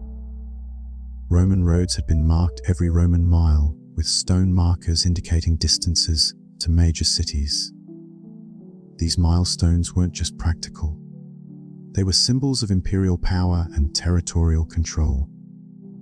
As road maintenance ceased, new milestones stopped being erected. Existing ones were often removed and used as building materials for local construction projects. The archaeological record shows a dramatic decline in milestone production after 350 AD. It's as if the empire was literally losing track of where it was going. Milestones played a crucial role in Roman governance. They were not only navigational aids, but also served as a constant reminder of the empire's reach and influence. Their decline marked a significant loss in both practical utility and symbolic power. The collapse of Roman roads also had devastating effects on information flow. The imperial postal system, the cursus publicus, had been one of the ancient world's most sophisticated communication networks. Imperial messengers could carry urgent dispatches from York to Rome in just 40 days, a speed that wouldn't be matched again in Europe until the 1700s.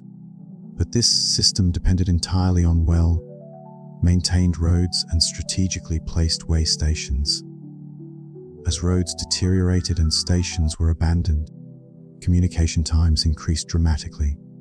A message that took 40 days to travel in 250 AD might take 80 or 100 days by 450 AD, if it arrived at all. Think about what this meant for government administration. How do you run an empire when orders from the capital take months to reach provincial governors? How do you coordinate military responses when generals can't communicate with each other? How do you collect taxes when you can't reliably send collectors to remote areas? The road collapse transformed European geography in ways that are still visible today. Roman roads had connected regions that made economic sense, but weren't necessarily geographically obvious. The loss of these connections reshaped regional trade networks and influenced the development of new routes that would become the foundation for medieval and modern Europe. The legacy of Roman roads is still evident in contemporary Europe. Many modern highways and routes follow the paths established by the Romans. Their influence can be seen in the layout of cities and the flow of trade, a testament to the enduring impact of their engineering marvels. Reflecting on the broader lessons of the Roman road collapse, we see the interconnectedness of infrastructure, economic stability, and societal prosperity. The fall of the Roman road network underscores the importance of sustainable infrastructure management. Modern parallels can be drawn with today's infrastructure challenges, emphasizing the need for careful planning and maintenance. Historical case studies of infrastructure failures offer valuable insights into the consequences of neglect and the importance of resilience. By learning from the past, we can develop strategies to ensure the longevity and stability of our infrastructure systems. As we conclude this exploration of Roman roads, we are reminded of their significance in shaping the ancient world. They were more than just paths of stone. They were the lifelines of an empire, underpinning its economic, social, and political structures. Their collapse serves as a powerful reminder of the fragility of human achievements and the enduring impact of infrastructure on society. As we move on, we will delve into new aspects of Roman life and the lessons they hold for us today. The Roman Empire was renowned for its engineering prowess, particularly in the construction of its vast network of roads. These roads were not just pathways, they were the arteries of the empire, enabling trade, communication, and military movement across vast distances. Yet, as the empire began to crumble, so too did these vital structures. The decline of Roman infrastructure was a gradual process, spurred by the empire's inability to maintain its sprawling road networks. In places like the Alpine passes between Cologne and Milan, roads that had once been marvels of engineering became treacherous paths, impassable during harsh winter months. With the neglect of these roads, entire trade routes that had linked northern and southern Europe for centuries vanished. The economic interdependence fostered by these routes dissolved, leading to the fragmentation of Europe's economy and culture into isolated, localized units. Such deterioration was not merely a loss of roads, but a fading of the sophisticated engineering knowledge that had been accumulated over centuries. Roman roads were built to last, constructed with layers of materials that provided durability and drainage, allowing them to support heavy traffic through all seasons. When the empire's institutional framework collapsed, this expertise was lost, leaving medieval Europe with road systems that wouldn't match Roman standards until the 1700s. The rediscovery of these techniques came much later, suggesting the profound impact the loss of Roman roads had on European development. The collapse of Roman infrastructure was not limited to roads. It was symptomatic of a broader crisis affecting urban centers across the empire. Cities that had thrived under Roman rule became increasingly difficult to maintain as their infrastructure deteriorated. The aqueducts that provided water, the sewers that managed waste, and the roads that connected urban areas all fell into disrepair. This decline in infrastructure forced a shift from urban to rural living, as cities could no longer support their populations. Urban planning in the Roman Empire had been advanced, with cities designed to accommodate large populations and complex economies. But as infrastructure failed, these once thriving centers struggled to sustain their inhabitants, leading to widespread depopulation. The parallels with modern infrastructure challenges are striking. Today, as cities grapple with aging infrastructures and the impact of climate change, the lessons of Rome's decline remind us of the importance of maintaining and investing in these vital systems. As if the infrastructure crisis weren't enough, the Roman world was dealt another devastating blow with the arrival of the plague of Justinian in 541 AD. This pandemic, named after the Byzantine Emperor Justinian I, swept through the Mediterranean, leaving a trail of death and despair. The plague of Justinian was a demographic catastrophe, killing more Romans than any barbarian invasion. It is estimated that between 25 and 40% of the population in affected areas perished, a staggering toll that reshaped society. The plague's impact on urban life was particularly severe. Cities that had been bustling centers of activity became ghost towns as populations dwindled. The economic and social structures that supported urban living collapsed, contributing further to the decline of cities.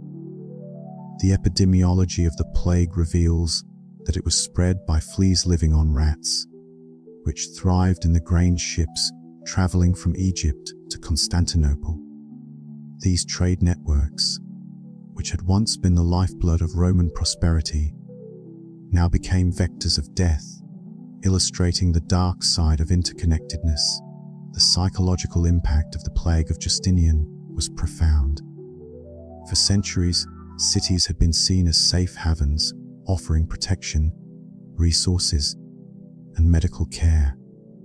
However, the plague shattered this perception, revealing the vulnerabilities of dense urban populations. Literature from the time reflects a shift in attitudes toward urban life. Where once cities were celebrated as monuments to human achievement, they came to be viewed as dangerous places, susceptible to divine punishment for human sins. This change in perception had lasting effects, influencing how people viewed urban versus rural living for generations. The role of trade networks in spreading the plague underscores the complexity of Roman society. These routes, which facilitated the movement of goods and people, also enabled the rapid spread of disease. The logistics of Roman trade were intricate, involving a vast system of roads, ports, and ships. Yet, as the plague demonstrated, these same networks could quickly turn lethal. The historical measures for controlling pandemics were rudimentary at best. Quarantines and isolation strategies were limited by the lack of medical knowledge and understanding of disease transmission. The lesson here is clear. Interconnectedness, while beneficial, can also pose significant risks. To truly grasp the human toll of the plague of Justinian, we turn to the personal account of Vigrius Scholasticus, a lawyer from Antioch. His writings offer a poignant glimpse into the suffering and chaos of the time. Vigrius describes the loss of his family and friends, painting a vivid picture of a city in crisis. His narrative highlights the breakdown of urban life, with courts closing, markets shutting down, and construction projects halted as the workforce succumbed to illness. Such personal accounts are invaluable, providing a human perspective on historical events that statistics alone cannot convey.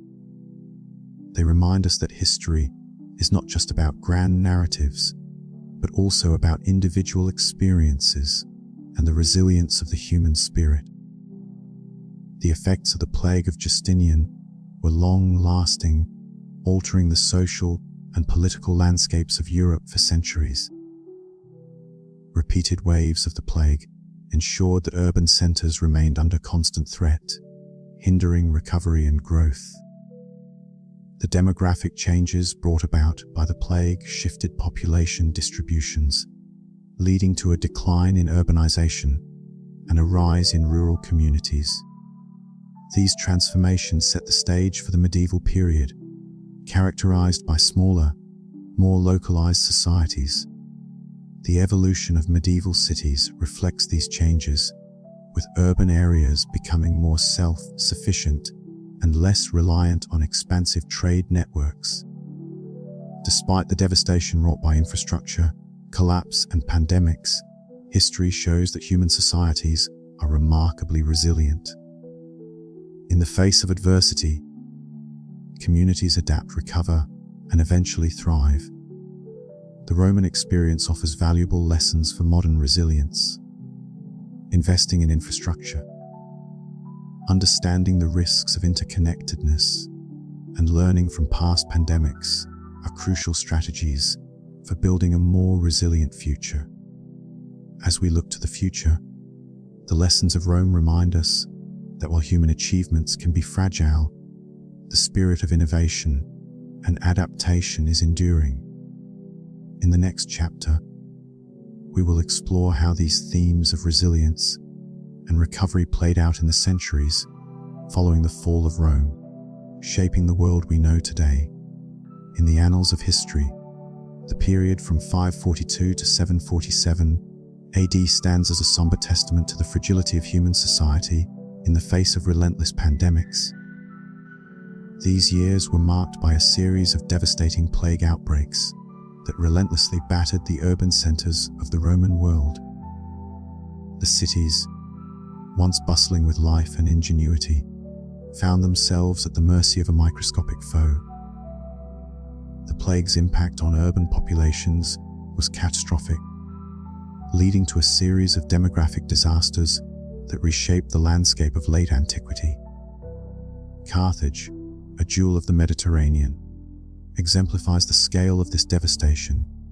Before the plague's arrival, it was a thriving metropolis with over 100,000 residents. Archaeological excavations reveal a city alive with vibrant markets, ongoing construction, and a robust economy driven by African grain exports. However, the first wave of the plague in 542 AD unleashed a demographic catastrophe, wiping out approximately 40% of its population. Subsequent outbreaks in 558, 573, and 599 AD further hindered any recovery, reducing the city's population to fewer than 20,000 by the time of the Arab conquest in 650 AD. This decline represented an 80% reduction from its pre-plague peak, a stark reminder of the plague's enduring impact. The societal response to such pandemics was a mix of desperation and resilience. Medical knowledge at the time was rudimentary, and superstition often filled the gaps left by scientific understanding. People turned to religious and magical practices in hopes of divine intervention or protection. Comparisons with other historical pandemics, such as the Black Death, reveal striking similarities in societal responses, from scapegoating minorities to increased religiosity and apocalyptic thinking. These responses were born out of a need to make sense of the inexplicable, to find solace in a world that seemed to be unraveling. The unpredictability of population decline posed significant challenges to urban planning and institutional sustainability. Cities that had once been centers of architectural marvels and civic pride found themselves unable to maintain their infrastructure. Public buildings fell into disrepair, and new construction projects were often abandoned. The lack of manpower and resources made it nearly impossible to carry out long-term urban planning. Leadership during these times of crisis was crucial. Strong governance could mitigate some of the chaos, but even the most capable leaders struggled against the tide of death and disease. Case studies from cities like Rome and Alexandria show that local leadership often determined whether a city survived or succumbed to the plague's ravages.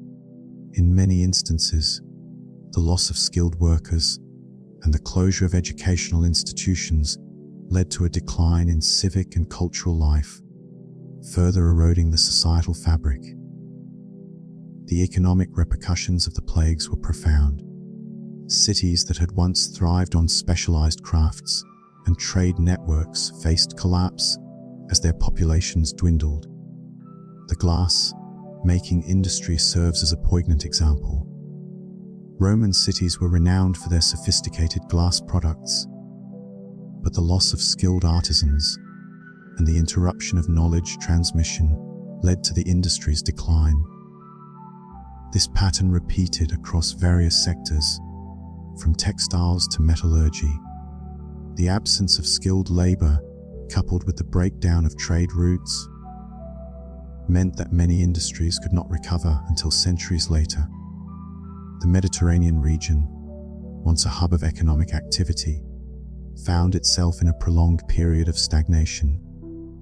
The long-term economic consequences were felt far and wide, with the loss of tax revenues and trade leading to a decline in state power and influence. Comparative analysis with other regions affected by plagues shows that the Mediterranean's recovery was particularly slow.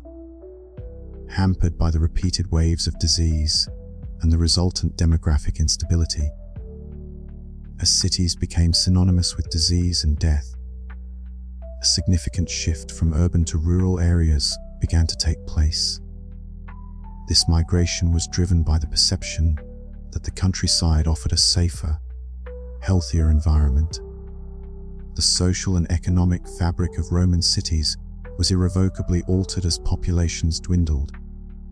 The once vibrant urban centers became shadows of their former selves, with empty streets and abandoned buildings. Migration patterns during this period bear similarities to other historical contexts where cities were perceived as dangerous. The impact on rural economies was mixed, while some areas benefited from an influx of people and skills. Others struggled to absorb the new arrivals. The rural-urban divide became more pronounced, with rural areas becoming more self-sufficient and less reliant on urban centers for goods and services. The plagues also catalyzed a significant transformation in cultural and religious beliefs. The repeated waves of disease fostered a shift from a focus on earthly achievements to an emphasis on spiritual salvation. Apocalyptic thinking gained prominence, with many viewing the plagues as a sign of divine wrath or the end of days. Religious institutions, particularly the Christian Church, saw an increase in donations and influence as people sought solace and meaning in faith. Religious leaders played a crucial role in guiding their communities through these turbulent times, offering hope and comfort amidst despair. Art and literature from this period reflect these shifts, with themes of mortality, salvation, and divine intervention becoming more prevalent. As urban centers declined, a new form of social organization emerged: feudalism. This system, characterized by the exchange of land for loyalty and military service, offered a new model for security and stability. Feudalism reshaped power dynamics, with local lords gaining prominence as central authority weakened. The evolution of feudalism varied across different regions, but its impact was profound. It laid the groundwork for the political landscapes of medieval Europe and influenced the development of future societal structures. The shift from urban to rural power centers marked a significant departure from the Roman model of governance. The long-term consequences of the plagues on European development were far-reaching. Demographically, the continent experienced a prolonged period of population decline and slow recovery. Economically, the collapse of trade networks and industries led to a shift in societal priorities, with a greater emphasis on subsistence and localism. Culturally, the loss of urban vitality and the rise of feudalism set the stage for the Middle Ages, a period characterized by fragmented political entities and localized economies. However, these changes also paved the way for the eventual Renaissance, as new ideas and innovations emerged from the ashes of the old order. Amidst these sweeping changes, individual stories highlight the personal dilemmas faced by Roman citizens. Consider the tale of a merchant in Bordeaux, grappling with the decision to abandon his urban lifestyle for the relative safety of a rural stronghold. Such choices were emblematic of the broader societal shifts taking place during this period. The psychological impact of living through repeated pandemics cannot be overstated. The constant threat of death and disease forced individuals to reevaluate their priorities and make difficult decisions that would shape the course of history. Personal agency played a crucial role in these transitions as people navigated the uncertainties of a world in flux. In conclusion, the plague outbreaks of late antiquity were a watershed moment in European history. They not only decimated populations, but also reshaped the social, economic, and cultural landscape of the continent. As we reflect on this period, it is a reminder of the enduring resilience of human societies in the face of adversity and the transformative power of crisis. The lessons of this era continue to resonate, offering insights into the challenges and opportunities of rebuilding in the aftermath of catastrophe. As we turn the page to the next chapter, we will explore how these themes of transformation and resilience laid the groundwork for the Middle Ages, a time of both continuity and change in the European narrative. The twilight of the Roman Empire was marked by chaos and uncertainty as centralized authority crumbled, leaving a vacuum where order once reigned. This collapse of a colossal empire necessitated a new system of governance, a solution to the myriad problems arising from the absence of a central power capable of providing security, justice, and economic coordination. Feudalism, though often misunderstood as a deliberate political invention, emerged organically from this turmoil. It was not a carefully planned system, but rather an emergency response, an accidental invention that arose from necessity. As the Roman Empire's influence waned, the people of Europe found themselves without the protective mantle of a once mighty government. Unable to rely on distant imperial institutions, they turned to local strongmen who wielded military power and offered protection. This shift from centralized to local governance was driven by the need for security in a time of pervasive instability. These local leaders, often former Roman military commanders or influential landowners, became the new centers of power. The inability of the Roman government to maintain roads, enforce laws, or protect its citizens from invasions left people with little choice but to seek protection from those who could offer it.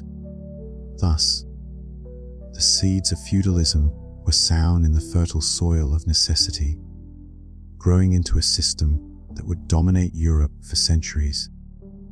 Feudal relationships were deeply personal, characterized by sacred oaths rather than formal contracts. These oaths were the glue that held society together, binding lords and vassals in a web of mutual obligation and loyalty. In this system, a lord would grant land, known as a fief, to a vassal in exchange for military service and other duties.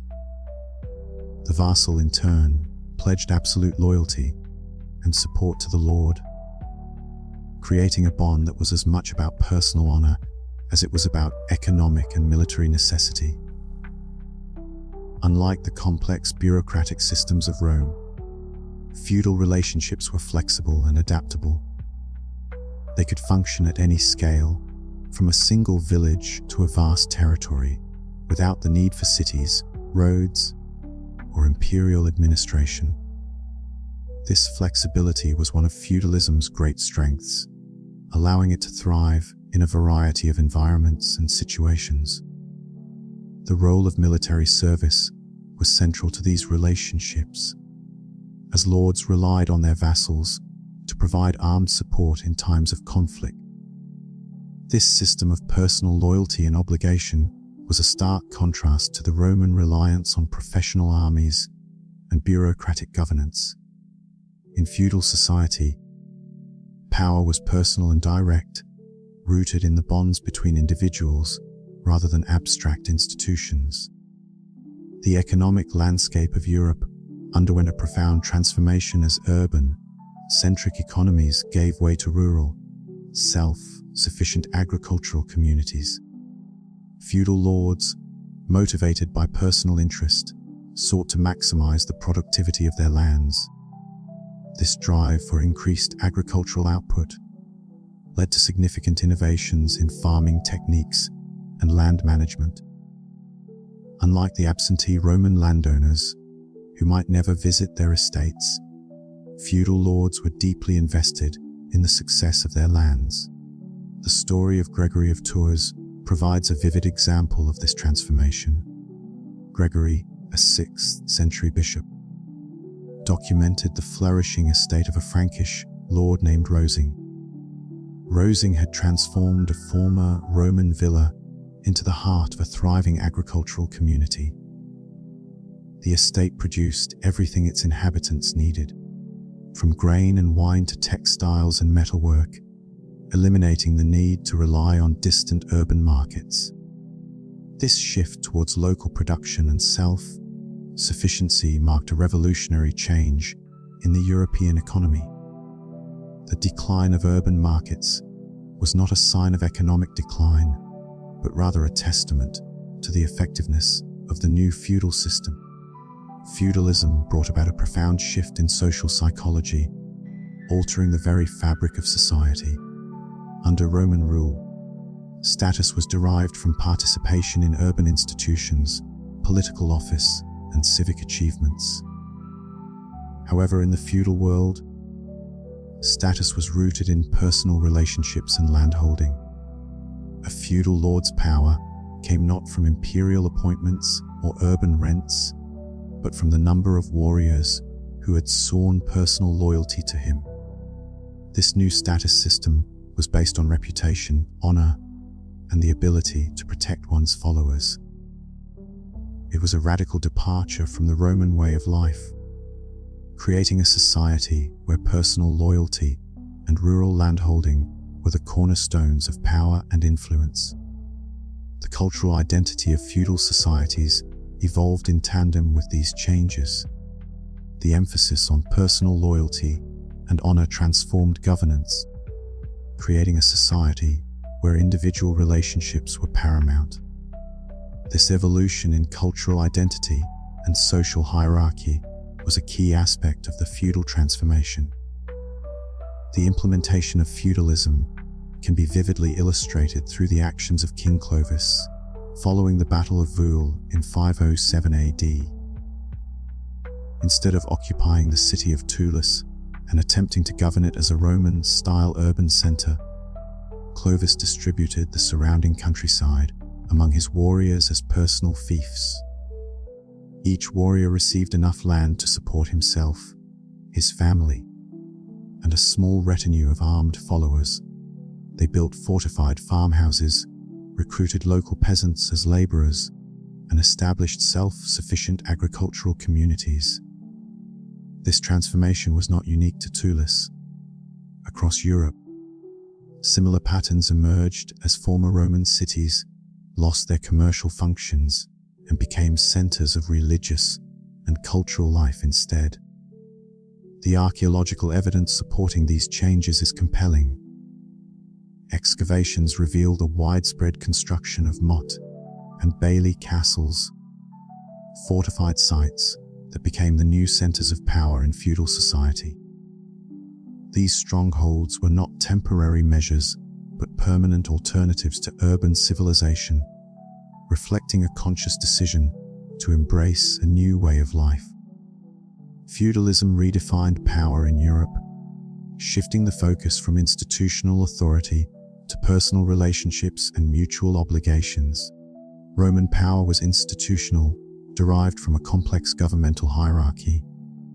In contrast, feudal power was personal and direct, rooted in the bonds between lords and vassals. This shift had profound implications for regional stability and governance.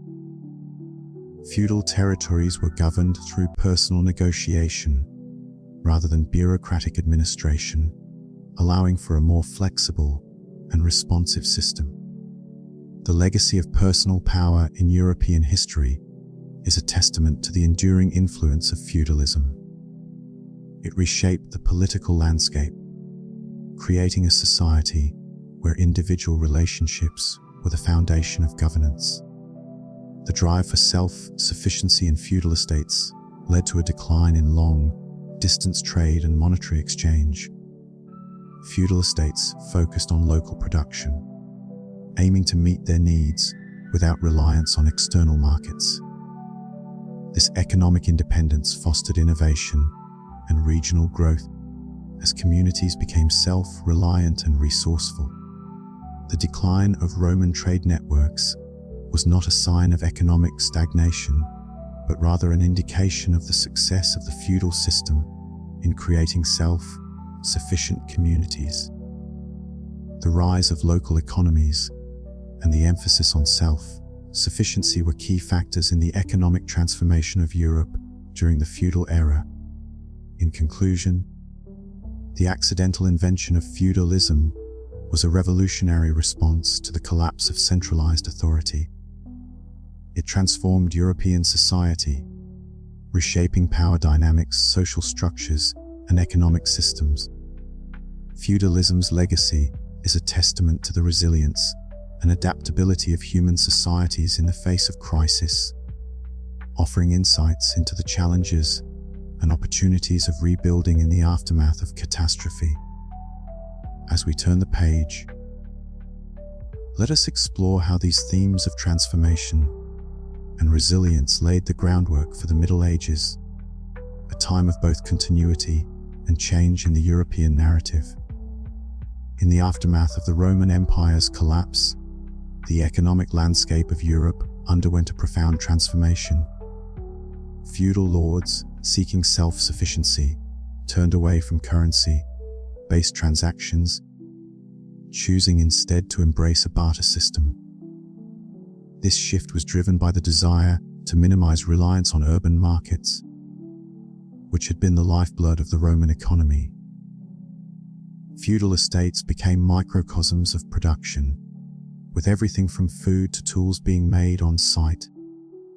This self-contained economic model was not just a matter of preference, but a necessity, as the infrastructure that once supported a thriving trade network had crumbled. Urban artisans, once in high demand for their specialized skills, found their roles diminished. Feudal lords, rather than hiring expensive city craftsmen, trained their own peasants to produce the necessary goods. This not only reduced costs, but also ensured that production could be controlled and tailored to the specific needs of the estate. Barter transactions became the norm, with goods and services exchanged directly, bypassing the need for money. The implications for urban artisans were significant. As their services became less essential, many were forced to adapt, either relocating to rural areas or shifting to different types of work that could still be bartered. The barter system also posed challenges, such as the difficulty of valuing goods and services and the inconvenience of transporting bulky items. Despite these challenges, barter transactions thrived in feudal communities, illustrating a complete economic transformation. Historian Henry Penn's concept of the closed economy perfectly encapsulates the economic reality of post-Roman Europe. Regions became self-sufficient, minimizing external trade and the use of money. This was in stark contrast to the integrated, interdependent economy of the Roman Empire.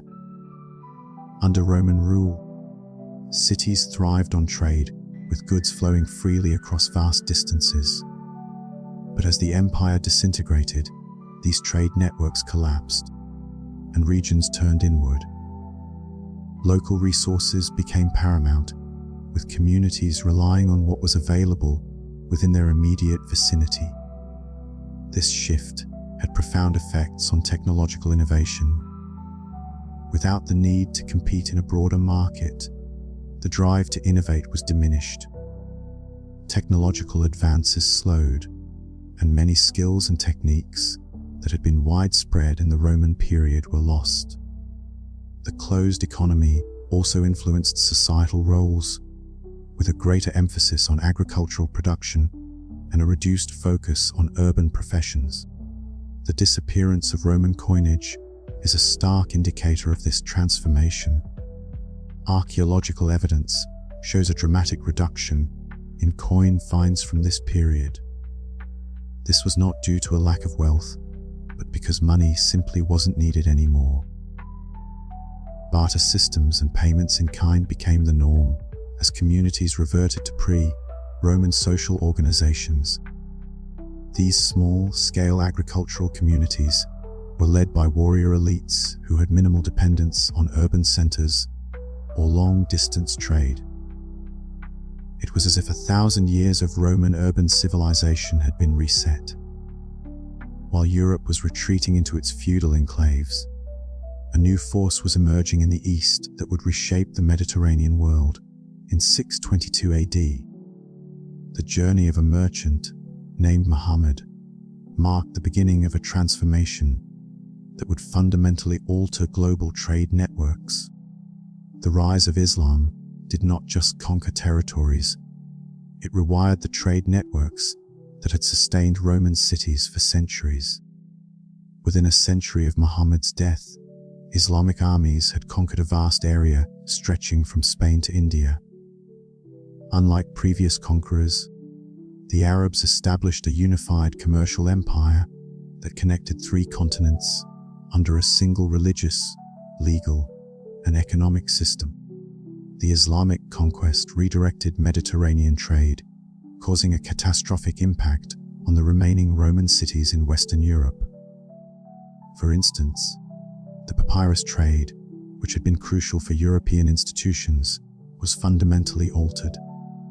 When Arabs conquered Egypt in 641 AD, they reorganized papyrus production, redirecting shipments from Europe to the Islamic world. This forced European monasteries and towns to switch to parchment, a more expensive alternative. The price increase was devastating for institutions already grappling with economic hardship. But papyrus was just one example. The spice trade, a foundation of Roman commercial wealth, was completely reoriented. Arab merchants established new trade routes between the Middle East and Asia, creating more efficient commercial relationships. Asian goods began flowing east through the Red Sea, cutting European cities out of the lucrative spice trade. European cities, once thriving on redistributing Asian goods, found themselves isolated and economically disadvantaged. Cities like Marseilles, once bustling trading ports, experienced significant economic decline as they were bypassed by new trade routes. The shift in trade routes and the rise of the Islamic commercial empire dealt a final blow to the remnants of Roman urban culture, reshaping the economic landscape of Europe. The economic reorientation brought about by the rise of Islam and the decline of Roman trade networks had profound long-term effects on European development. Urbanization patterns shifted, with many cities shrinking in size and importance. New economic centers emerged, often in regions that were less reliant on the old trade routes. The power dynamics within Europe also changed, as feudal lords and rural elites gained prominence over urban merchants and traders. This period laid the groundwork for the medieval economic structures that would dominate Europe for centuries. The transition from a monetary to a barter economy, the rise of closed economies, and the redirection of trade routes were all part of a broader transformation that reshaped Europe. Despite the challenges, this period also saw opportunities for growth and adaptation. Communities found new ways to organize and sustain themselves, leading to innovations in agriculture, governance, and social organization. The story of this transformation is a testament to the resilience and adaptability of human societies in the face of change. As we reflect on these themes, we see how the economic shifts of this period laid the groundwork for the Middle Ages, a time of both continuity and change in the European narrative. The lessons of this era continue to resonate, offering insights into the challenges and opportunities of economic transformation in our own time. Chapter 15a. The shifting sands of trade and urban life. In the annals of European history, few cities have experienced such dramatic transformations as Marseilles. Known as a vibrant hub of trade and commerce, Marseilles was once a gateway between Europe and the wider world. However, the 7th century marked a turning point for this illustrious port.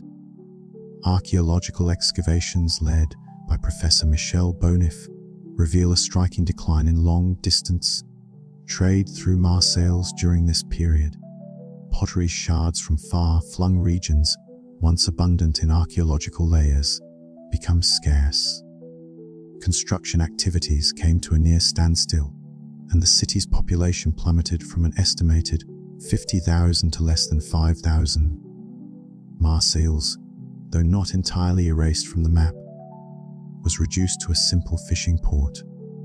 Its glory days as an international commercial hub had ended, and the economic foundation that sustained urban life for centuries vanished. The decline of Marseilles is emblematic of a larger trend affecting many European cities. While Marseilles faced its downturn, the Islamic world experienced an urban renaissance. During the same era that European cities were declining, Islamic cities were flourishing. Baghdad, founded in 762 AD, rapidly grew to over 500,000 inhabitants within a century, surpassing even the grandeur of Rome at its peak. Cities like Cairo, Damascus, Cordoba, and Palmo emerged as major commercial and intellectual centers. These cities were not merely large. They were sophisticated urban environments, boasting features that European cities wouldn't see for centuries. Baghdad, for instance, had hospitals with medical schools, vast libraries, public baths with advanced hydraulic systems, and bustling markets with goods from China to Spain. The psychological impact on European Christians was profound. For centuries, they had considered themselves the heirs to the world's most advanced civilization. Yet, here were Islamic cities showcasing the most magnificent architecture, sophisticated technologies, and extensive trade networks, all under the banner of a religion that hadn't existed 2 centuries prior. The transformation in trade dynamics had profound effects on the European economy and lifestyle. Luxury goods that had been common in Roman cities, such as silk from China, spices from India, and papyrus from Egypt, became rare and expensive. This scarcity forced European communities towards greater self-sufficiency. As exotic goods became inaccessible, the appeal of urban life diminished. If one couldn't acquire these goods in the city, the countryside offered a viable alternative, where at least food and basic necessities could be produced. This shift towards self-reliance marked a significant turning point in European society. The Islamic world didn't just thrive, it revolutionized commerce on a global scale. While Roman trade had been organized by individual merchants or small partnerships over relatively short distances, Islamic commerce operated on vast, interconnected networks spanning continents. These networks were supported by sophisticated banking systems and a unified imperial authority. European merchants found themselves unable to compete with this new scale of operation, where a European trader might organize a single shipment to a neighboring region. Islamic merchants coordinated trade expeditions spanning years and involving partners across multiple continents. Islamic navigators had access to advanced mathematical instruments, map-making techniques, and navigational knowledge from Indian and Chinese sources. Their merchants used sophisticated credit systems, standardized weights and measures, and comprehensive commercial laws, making long-distance trade safer and more profitable. In contrast, European commercial practices, which seemed advanced in the 4th century, now appeared primitive.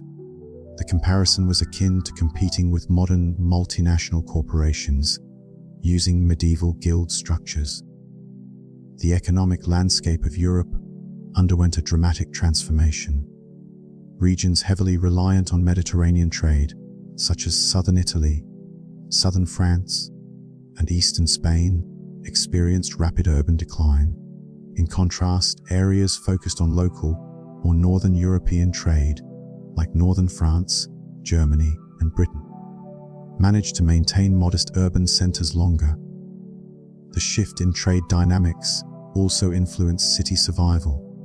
Religious centers like Rome, Canterbury, and Tours retained their populations by providing essential spiritual services. Administrative centers like Paris and London survived due to their role in feudal governance. However, purely commercial cities, existing primarily for trade, often withered away. By 750 AD, Europe's economic map had been redrawn.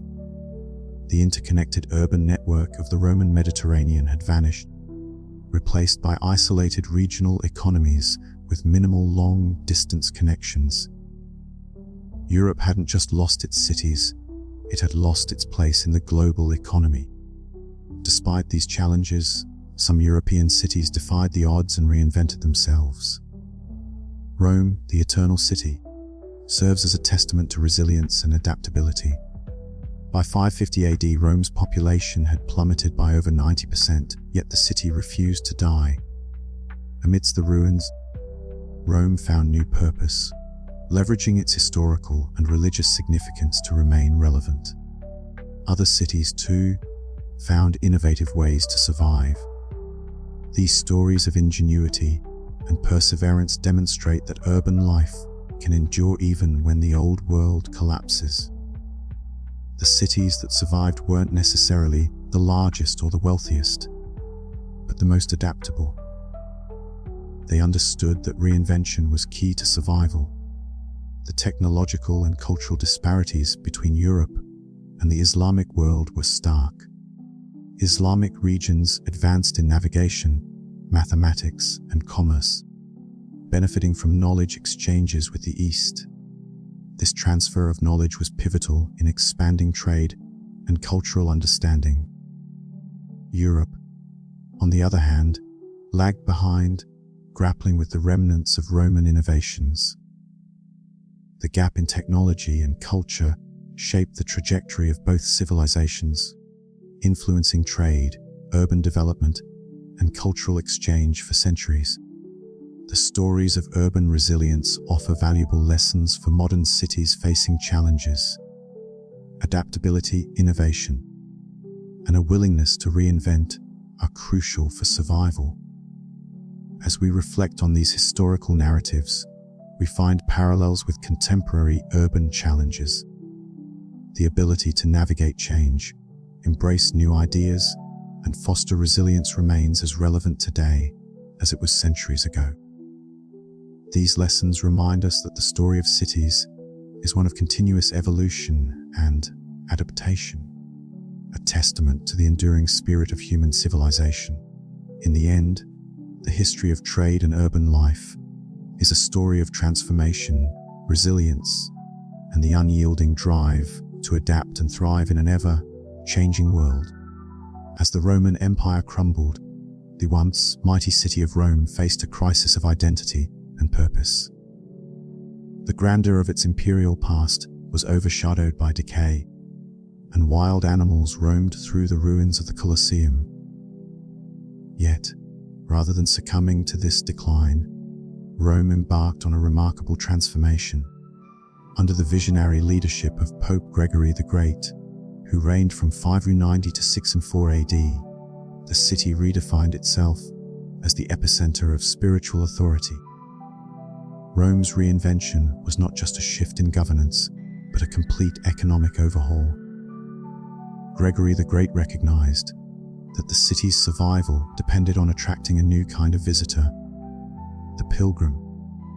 While merchants and administrators had once flocked to Rome, now it was pilgrims who journeyed to the city, drawn by its Christian shrines and relics. Gregory restructured the entire urban landscape to cater to these spiritual travelers, creating what can be considered the world's first religious tourism industry.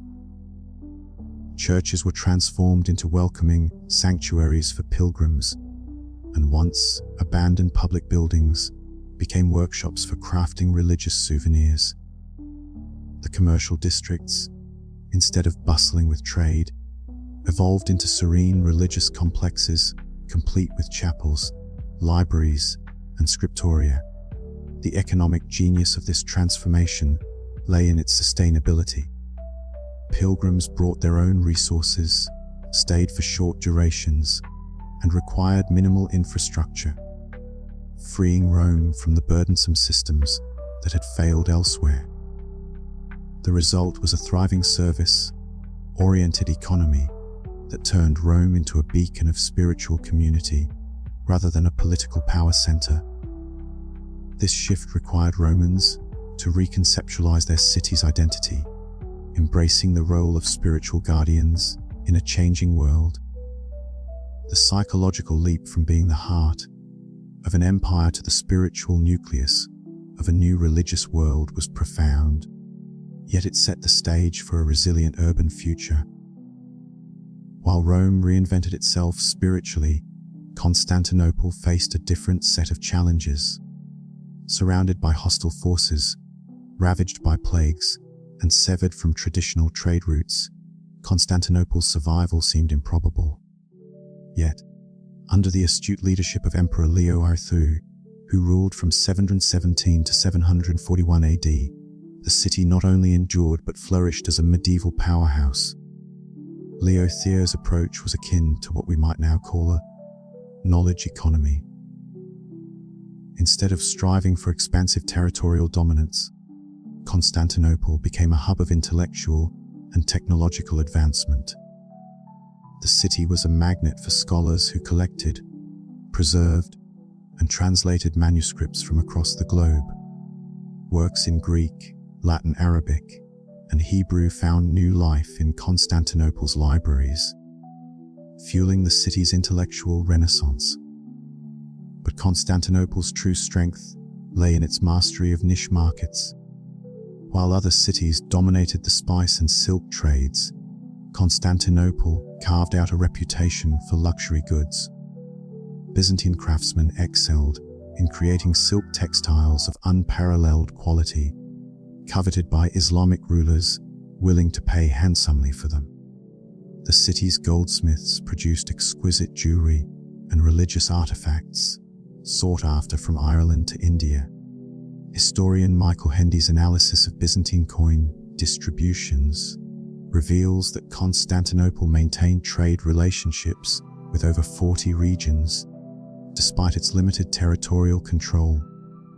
This strategic focus on high-value manufacturing allowed Constantinople to compete with larger economies by prioritizing quality over quantity.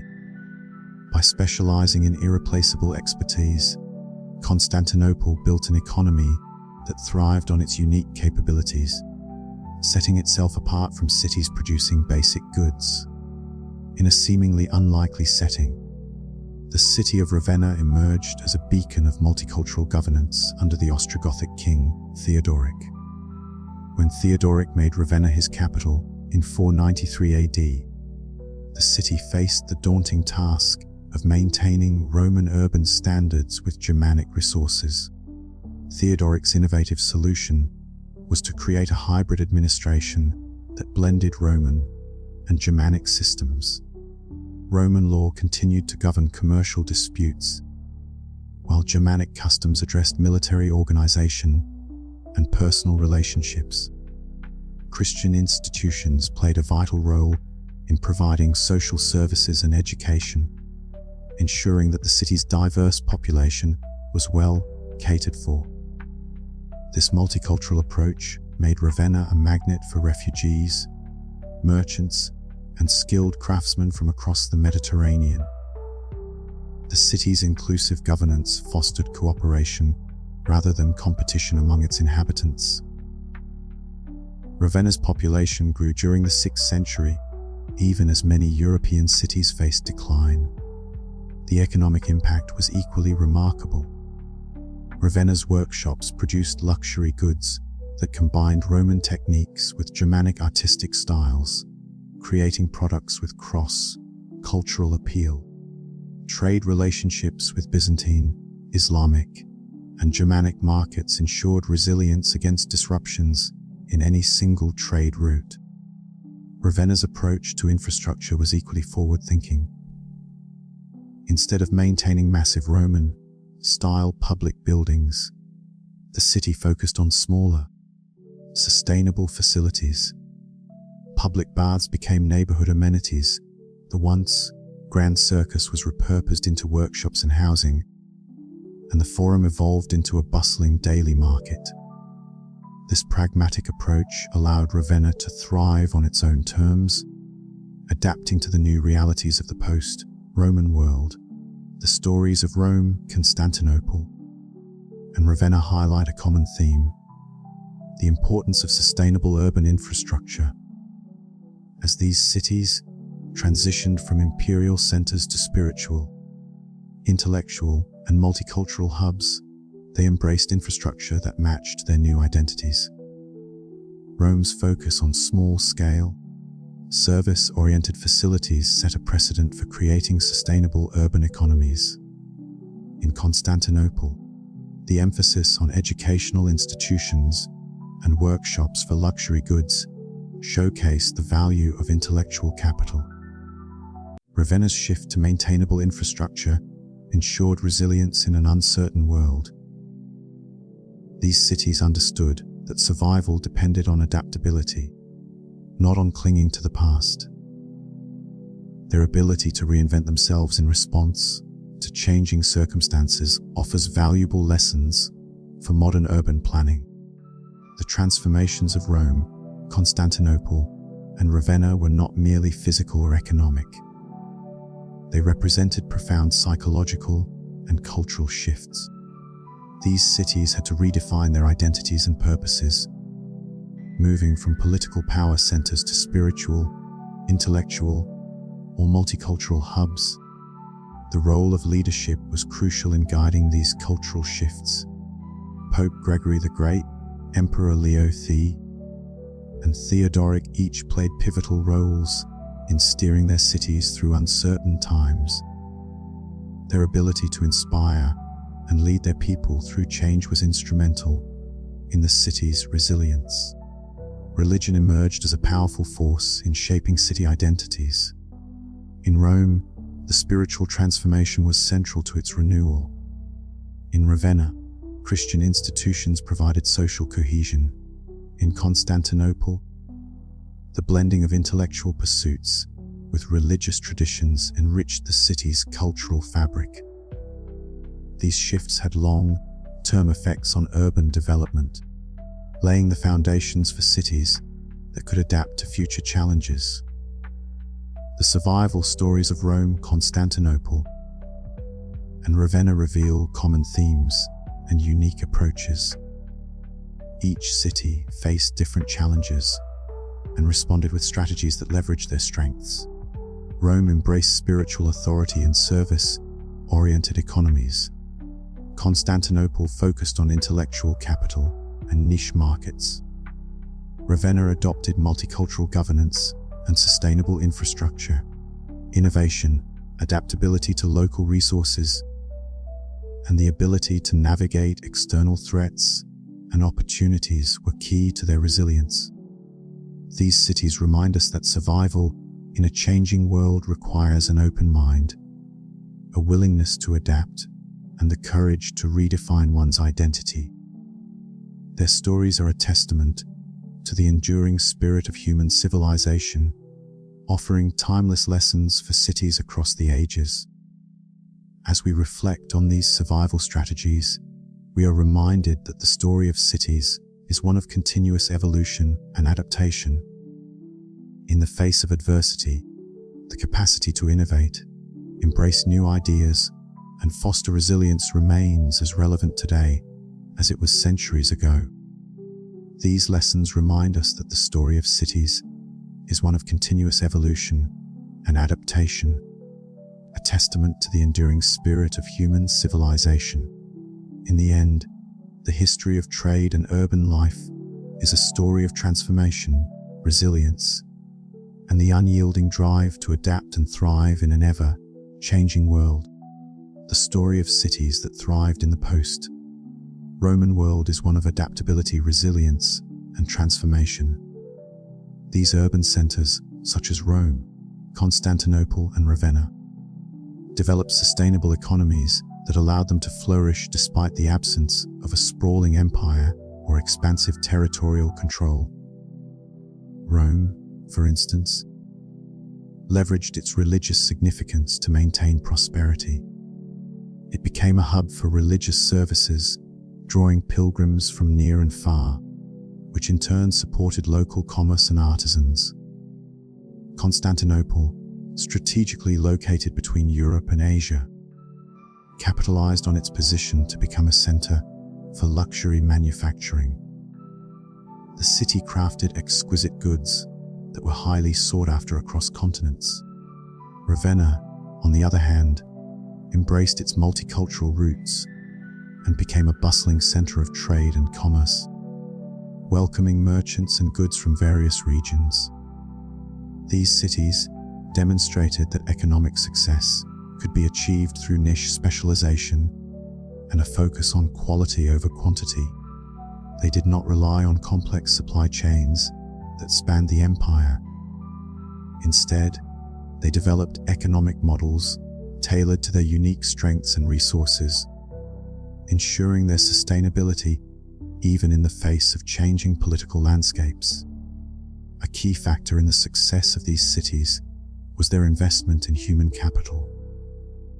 Rather than pouring resources into grandiose public buildings, they prioritized education, expertise, and cultural diversity.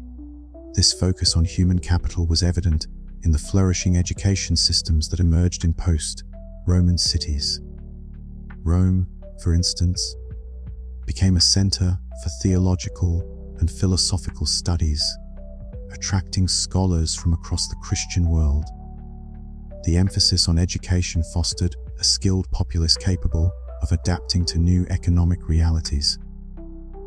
Cultural integration also played a crucial role.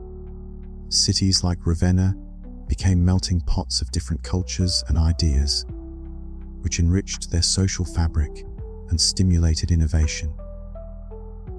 The development of skills and crafts was encouraged, leading to the creation of specialized artisanal communities that contributed to the local economy. This investment in people, rather than physical infrastructure, proved to be a cornerstone of urban resilience, allowing cities to navigate the challenges of a post-imperial world with agility and foresight. The ability to remain flexible and adaptive was another defining characteristic of these resilient cities.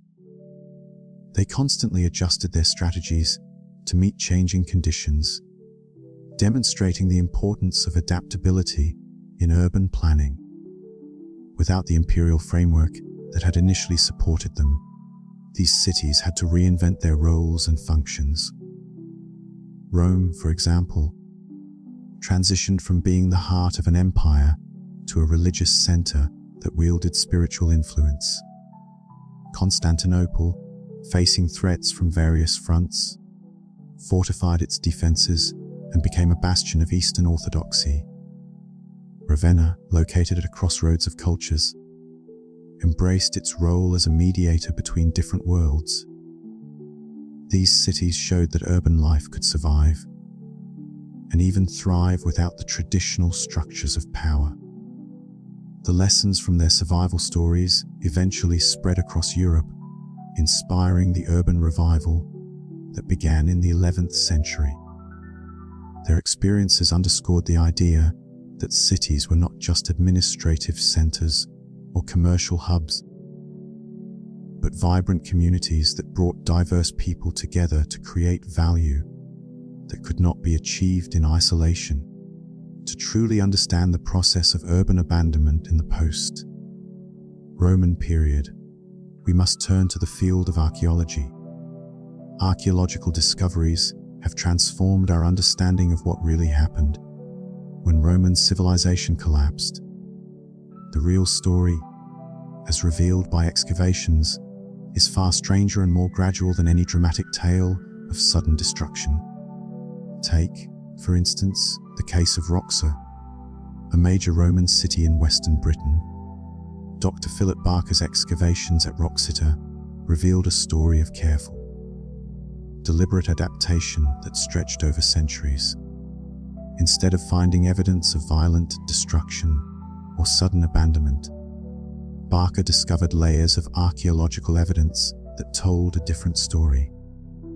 In the late 4th century, Roxa was still a thriving Roman city with stone buildings and paved streets. But by the early 5th century, residents began dismantling the massive stone basilica in the city center, not destroying it, but systematically removing stones for reuse in new construction projects. They were not abandoning the site, they were rebuilding it using completely different architectural principles. Where the stone basilica once stood, archaeologists found evidence of large timber buildings constructed with sophisticated joinery techniques. These were well-designed wooden structures that could house hundreds of people. The residents of Wroxeter made a conscious decision to adapt to their changing circumstances by creating new buildings using locally available materials and techniques. This pattern of adaptive reuse has been found at archaeological sites across the former Roman Empire, shedding light on the evolution of architectural practices in response to resource limitations and changing societal needs. The transition from stone to timber structures was not a regression, but a strategic adaptation. Local materials and innovative construction techniques allowed these communities to maintain their urban character without the need for Roman-level resources. The practical intelligence required for such a transformation speaks volumes about the resilience and ingenuity of these post-Roman societies. Instead of clinging to the past, they embraced change and found new ways to thrive in a world that was constantly evolving. Archaeological evidence also points to the continuity of economic activity and social organization in cities thought to be abandoned. At Silchester, another major Roman city in Britain, archaeologists uncovered evidence of 6th century metal workshops, grain storage facilities, and residential areas. These post-Roman inhabitants were not simply squatting in ruins. They were running sophisticated manufacturing operations. Chemical analysis of metal slag from these workshops shows that 6th century craftsmen in Silchester were producing iron tools and weapons that were, in some ways, superior to earlier Roman products. This suggests that the people living in abandoned cities maintained enough technical knowledge and social organization to operate complex industrial processes. They were not primitive survivors, eking out a living in ruins. They were skilled craftsmen serving regional markets with high-quality products. Perhaps the most shocking archaeological discoveries have come from continental Europe, where researchers are finding evidence that some Roman cities never actually lost their urban character at all. They simply became invisible to traditional historical sources. Take the case of Tours in central France. Historical documents from the 6th and 7th centuries describe Tours as a declining provincial town with a small population clustered around religious buildings. But archaeological excavations led by Professor Hervé Galini tell a completely different story. Beneath the medieval city center, Galini's team uncovered evidence of a vibrant urban community that continued to thrive well into the post-Roman period. This discovery challenges long-held assumptions about urban decline and underscores the importance of archaeology in uncovering forgotten urban centers. The broader implications of these findings for understanding the transition from Roman to post-Roman society are profound. They challenge traditional narratives of sudden collapse and highlight the resilience and adaptability of urban communities. These insights can inform our understanding of urban resilience and transformation, offering valuable lessons for modern cities facing their own challenges. The story of post-Roman cities is a testament to the enduring spirit of human civilization, a reminder that even in the face of adversity, the drive to adapt and thrive remains unyielding. As we continue to uncover the hidden stories of the past, we gain a deeper appreciation for the complexities of history and the resilience of the human spirit. For centuries, the prevailing narrative has painted the Dark Ages as a period of cultural and economic stagnation, marked by the decline of urban centers that once thrived under Roman rule. Yet, recent archaeological discoveries suggest a different story, one of resilience and continuity. Evidence from digs across Europe reveals a tapestry of urban life that persisted through these so-called dark times. Sophisticated workshops, bustling commercial districts, and vibrant residential areas have been unearthed, spanning the transition from the Roman Empire to the Carolingian Renaissance. In places like Tours, archaeological findings indicate a population that remained robust, numbering between 15,000 to 20,000 inhabitants. This challenges the traditional view of urban decline, prompting us to question why historical sources have often depicted such towns as languishing. The answer lies in the biases of ancient writers. Most surviving accounts from this era were penned by Christian clerics, whose narrow definitions of urban success excluded any city lacking classical Roman institutions. They dismissed urban centers without forums, public baths, or theatrical performances, overlooking the thriving economic activities and dense population that characterized these towns. Imagine historians from a distant future judging modern cities solely by their resemblance to ancient Athens. Las Vegas, with its neon lights and bustling casinos, might be deemed deserted simply because it lacks the temples and forums of the classical world. This historical lens, clouded by bias, obscured the dynamic urban life that flourished beneath the surface. Dr. Chris Wickham from Oxford University has extensively studied this phenomenon. His research suggests that what we've long interpreted as urban decline may actually be evidence of transformation. Cities were not disappearing. They were evolving in ways that rendered them invisible to contemporary chroniclers.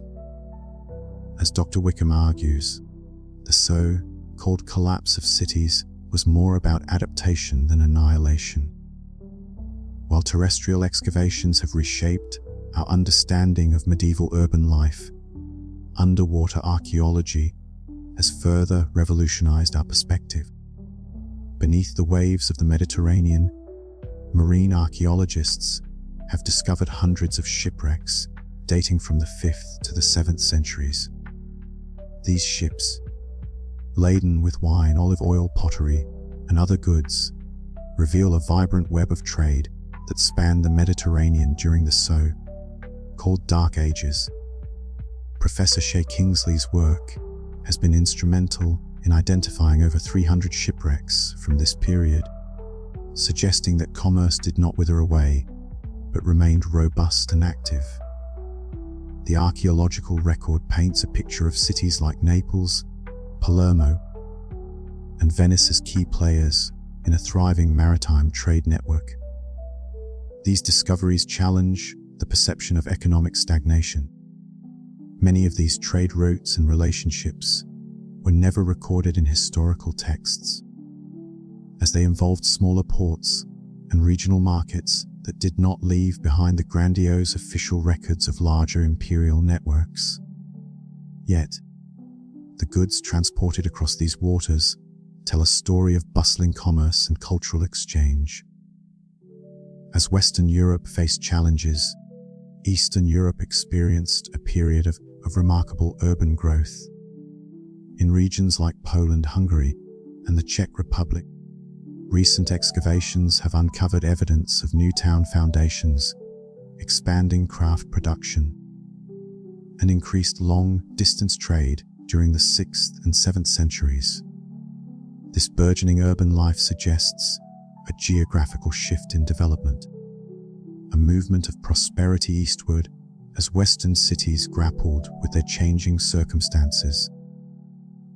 Professor Florin Curta of the University of Florida posits that what we have traditionally viewed as the fall of Roman civilization might be better understood as a transformation, a shift in the centers of urban vitality. Eastern Europe was not merely a bystander to history, but an active participant in shaping its course.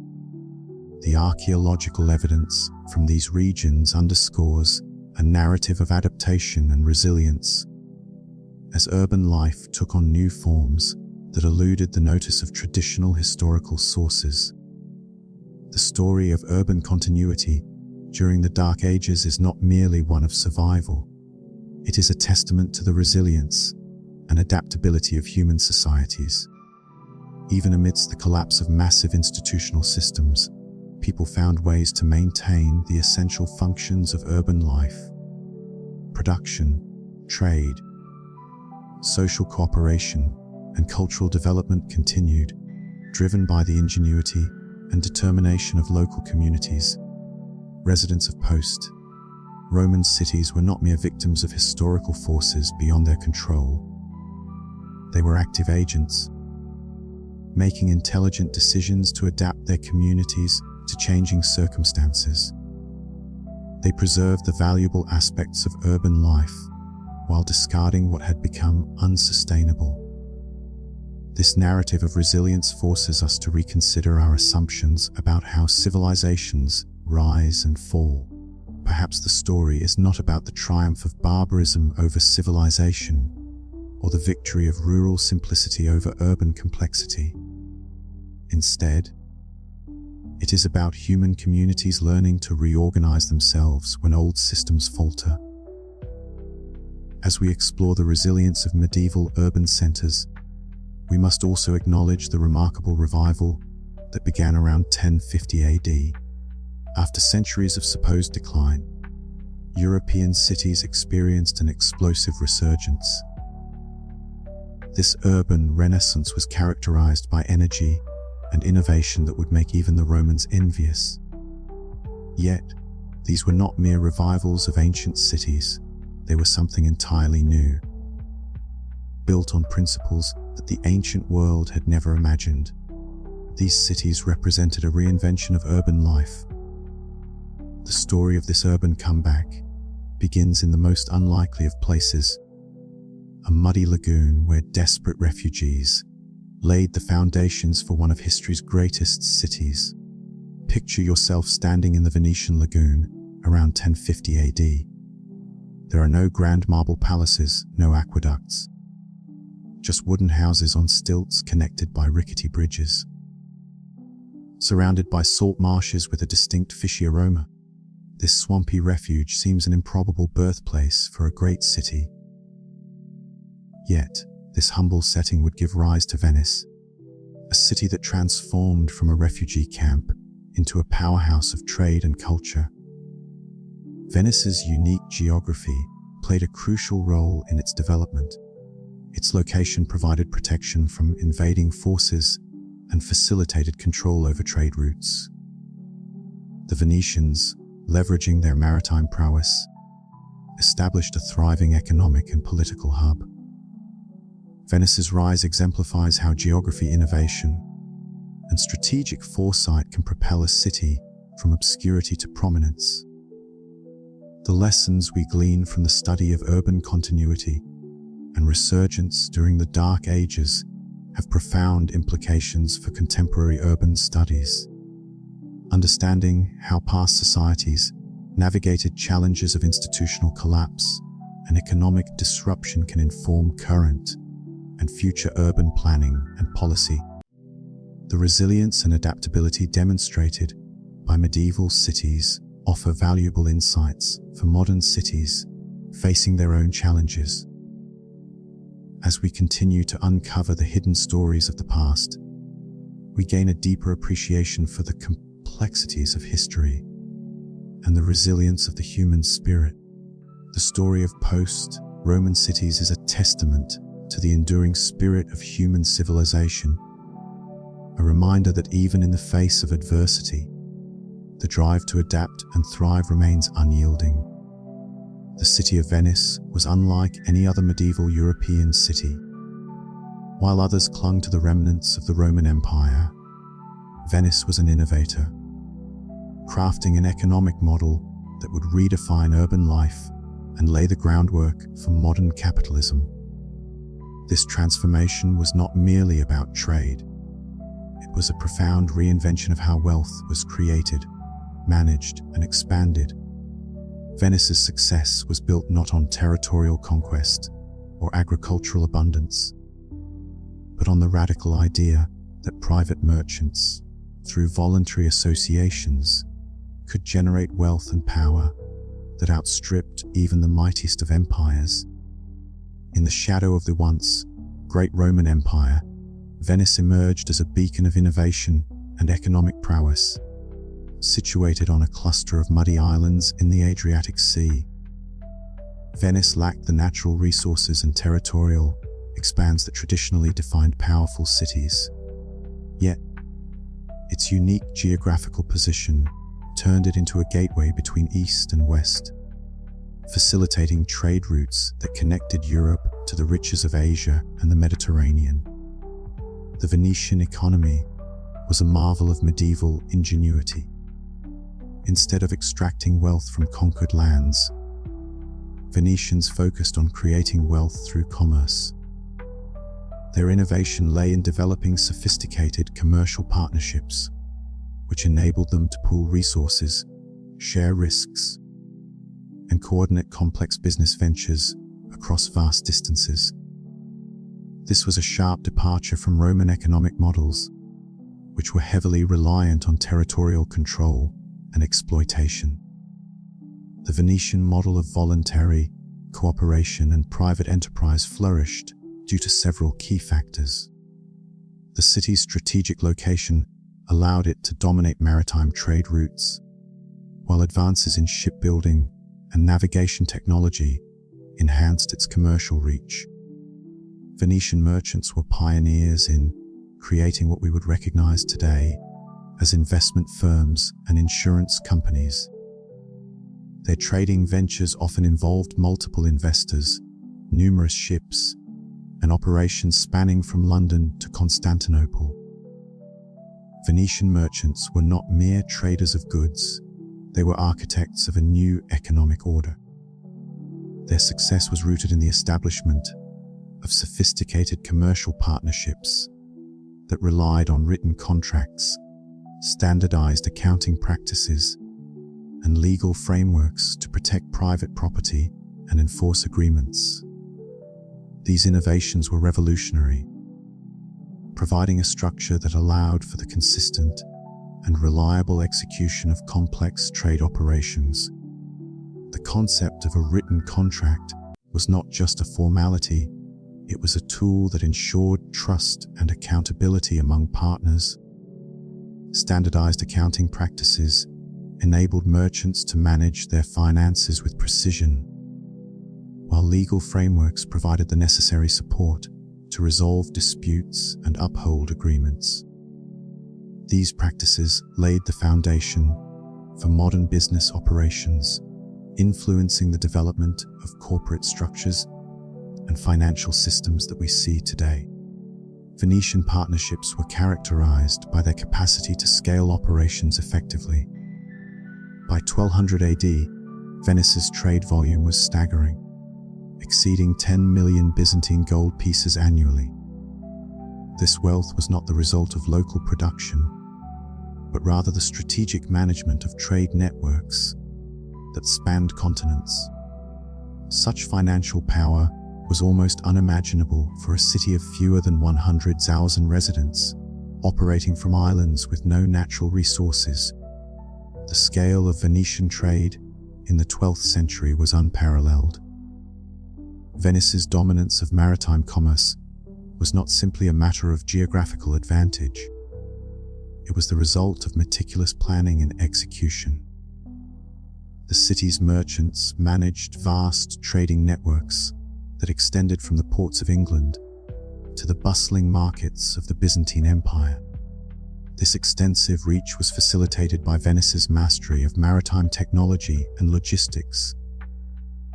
The Mediterranean Sea was the lifeblood of Venetian commerce, serving as the highway for goods, ideas, and wealth. The city's fleet of ships was among the most advanced in the world, enabling it to transport vast quantities of goods swiftly and securely. Venetian merchants capitalized on this capability by operating on a scale that rivaled entire kingdoms, trading in commodities as diverse as spices, silk, grain, and precious metals. The logistics of managing such a vast network were complex, requiring an intricate system of communication, coordination, and control. Venice developed a highly efficient system of ports, warehouses, and merchant offices that facilitated the smooth flow of goods across regions. This infrastructure was crucial in maintaining the city's economic dominance and ensuring its continued prosperity.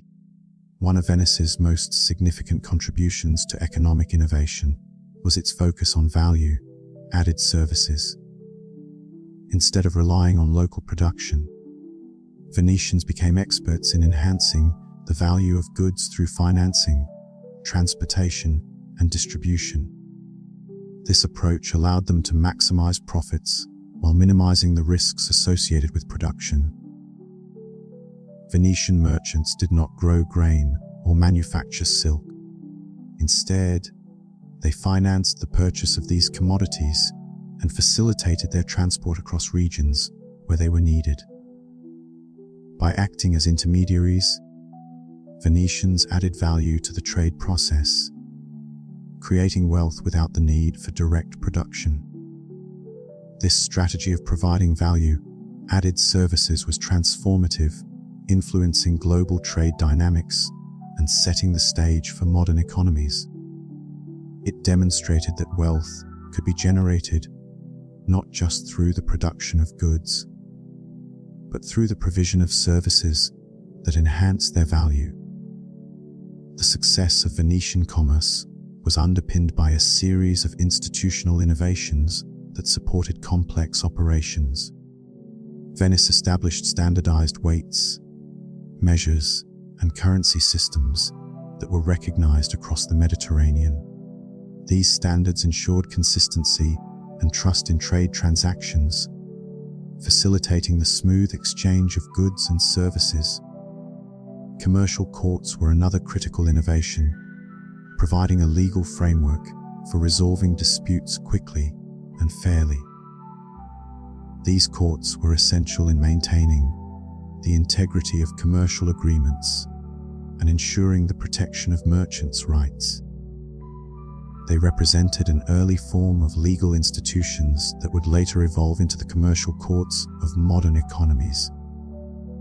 Additionally, Venice pioneered the development of commercial insurance systems that protected merchants against the risks of long-distance trade. These insurance arrangements were vital in mitigating the uncertainties of maritime commerce, encouraging merchants to pursue ambitious ventures with confidence. Venice was not alone in its pursuit of economic innovation. Across northern Italy, other commercial republics were emerging, each with its unique contributions to maritime commerce and economic development. Genoa, Pisa, and Florence were among the most notable, each playing a significant role in shaping the economic landscape of medieval Europe. Genoa, by 1150 AD, had become the Mediterranean's greatest naval power. Despite its limited territorial control, Genoese merchants financed the Crusades, established trading colonies, and developed banking techniques that would influence financial systems across Europe. Genoa's naval prowess and strategic alliances allowed it to dominate maritime trade routes and expand its economic influence. Pisa, on the other hand, built its prosperity on technological innovation and maritime commerce. Pisan merchants developed new forms of navigation and shipbuilding that enhanced the safety and profitability of long-distance trade.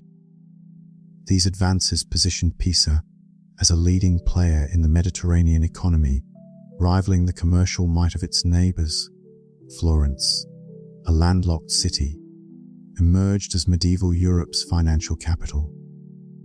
Florentine bankers invented sophisticated financial instruments that allowed for international commerce without the physical transportation of coins.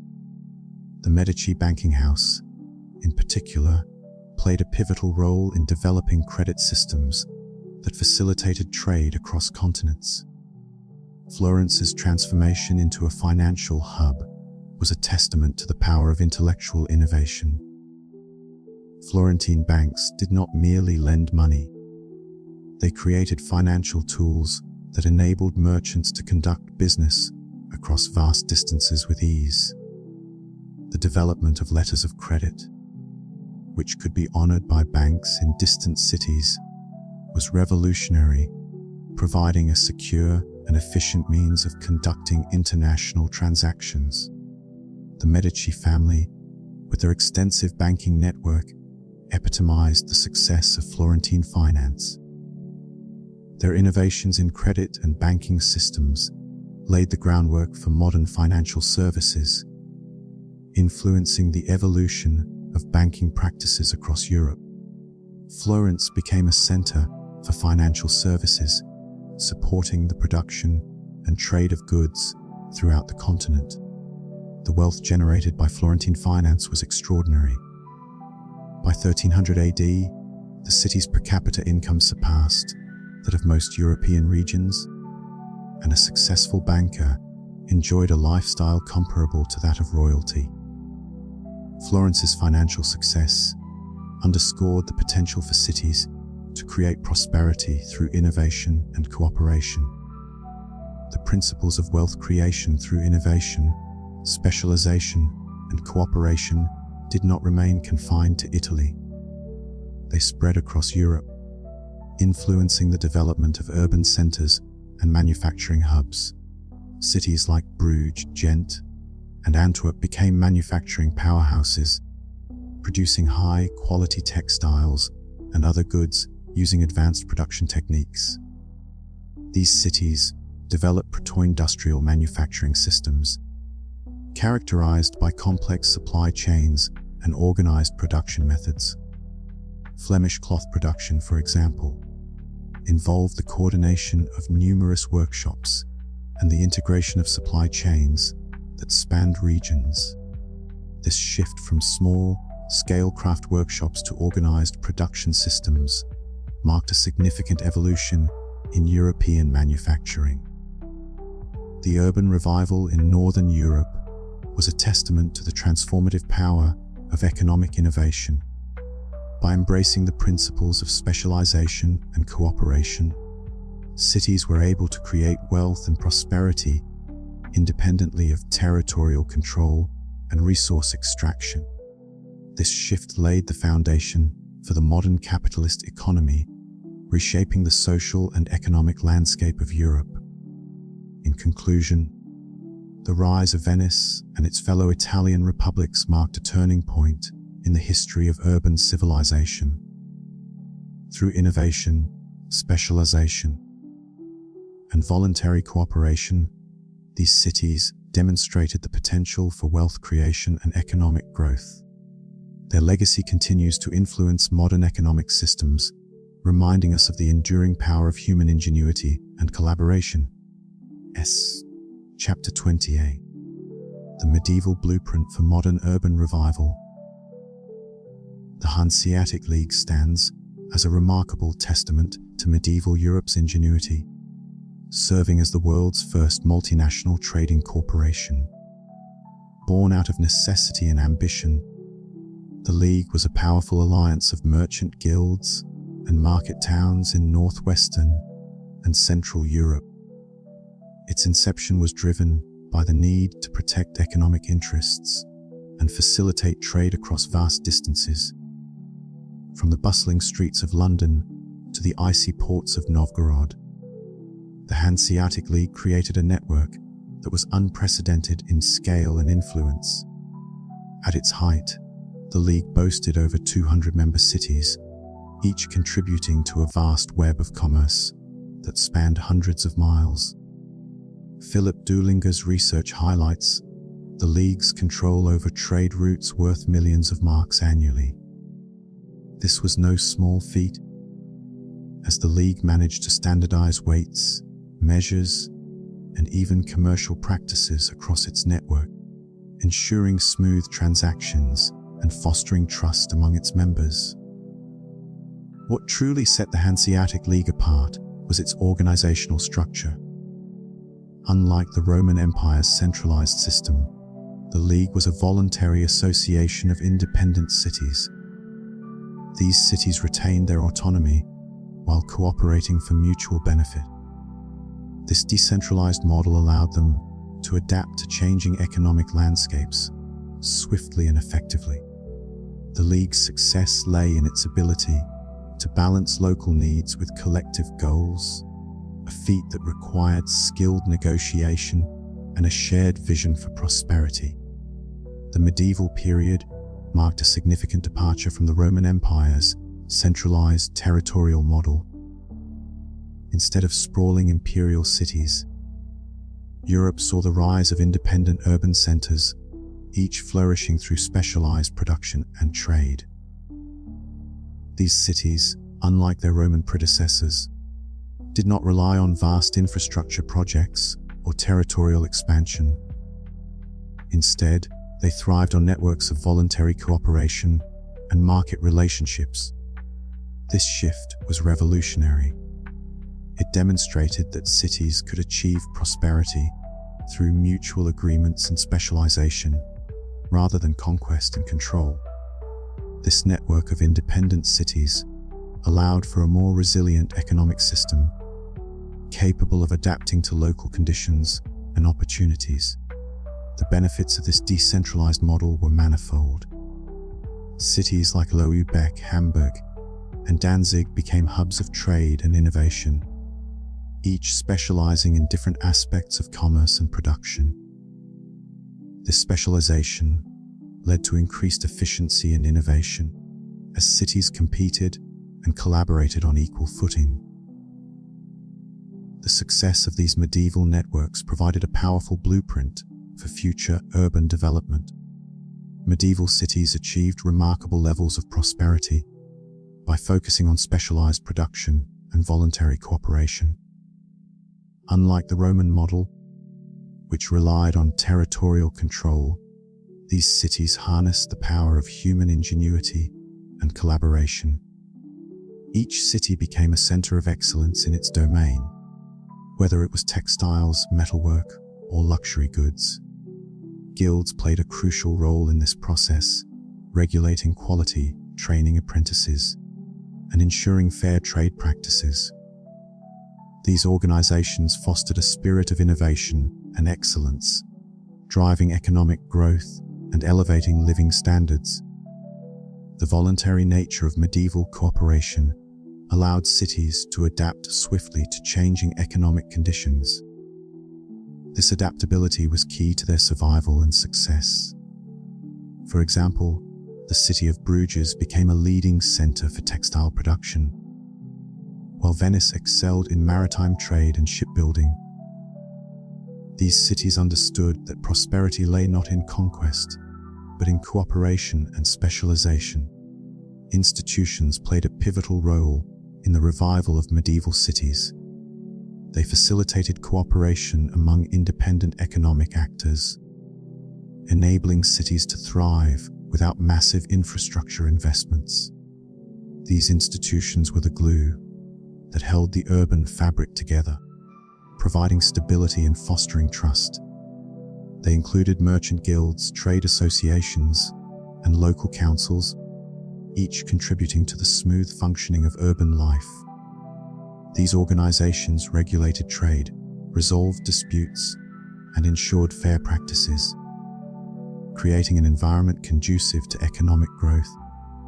The development of medieval institutions marked a departure from the Roman reliance on centralized administration and infrastructure. Instead of building aqueducts or road networks, medieval cities invested in institutions that promoted cooperation and innovation. This approach proved remarkably effective, allowing cities to achieve prosperity without the burdensome costs of imperial infrastructure. The lessons of medieval urban organization remain relevant today. As modern cities grapple with economic decline and population shifts, the strategies of medieval cities offer valuable insights. The story of Detroit is a case in point. Once a thriving industrial hub, Detroit faced a dramatic decline as its economic foundation crumbled. The city's experience mirrors the collapse of Roman cities, highlighting the vulnerabilities of relying on a single industry or economic activity. However, there is hope in the form of reinvention and adaptation. Just as medieval cities thrived through specialization and cooperation, modern cities can find new paths to prosperity. By embracing innovation and focusing on unique strengths, cities can overcome challenges and achieve sustainable growth. Cities like Pittsburgh and Barcelona offer inspiring examples of urban reinvention. Pittsburgh, once a steel giant, transformed itself into a center for healthcare, education, and technology. By leveraging its existing institutions, the city attracted new economic activities that did not depend on heavy manufacturing. This strategy echoes the medieval approach of specialization and cooperation, demonstrating the enduring power of these principles. Barcelona, on the other hand, has become a beacon of the creative economy. By focusing on design, architecture, technology, and cultural production, the city has attracted residents and investment, offering unique cultural amenities and opportunities. This approach mirrors the strategies of medieval cities like Venice, which thrived by offering something unique and valuable. These case studies highlight the potential for modern cities to reinvent themselves by drawing on the lessons of the past. By embracing innovation, specialization, and cooperation, cities can navigate the complexities of the modern world and achieve lasting prosperity. As we conclude this exploration of medieval urban strategies, it becomes clear that the lessons of the past offer a powerful blueprint for the future. By understanding the successes and failures of medieval cities, we can chart a course for modern urban revival, ensuring that our cities remain vibrant, resilient, and prosperous for generations to come. In today's rapidly changing world, cities stand as dynamic entities, constantly evolving to meet the demands of modern life. From the shift towards specialized high-value activities to confronting unprecedented challenges such as climate change, urban centers are at the forefront of innovation and resilience. This chapter delves into the transformative journey of cities, drawing on historical lessons and contemporary strategies to highlight how urban environments can thrive, adapt, and endure. As the global economy continues to evolve, cities are increasingly focusing on specialized high-value activities that leverage unique expertise and cultural resources. This shift from basic production to specialized industries is not merely an economic strategy, but a necessity for remaining competitive in the global market. For instance, cities like San Francisco have become synonymous with technology and innovation, driven by a concentration of talent and resources that foster creativity and entrepreneurship.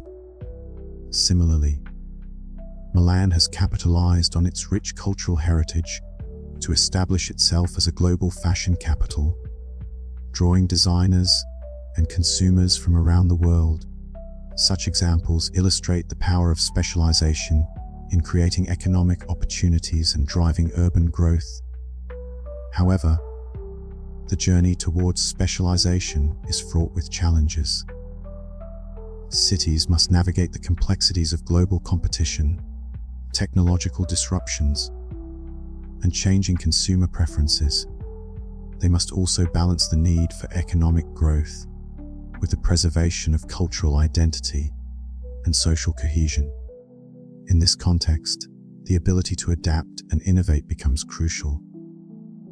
Cities must cultivate an environment that encourages experimentation, supports diverse industries, and fosters collaboration among stakeholders. By doing so, they can create a robust economic foundation that is resilient to external shocks and capable of sustaining long-term growth. The parallels between ancient Roman infrastructure issues and those faced by modern cities are striking. Just as Roman administrators grappled with maintaining extensive infrastructure networks, contemporary urban centers face similar challenges.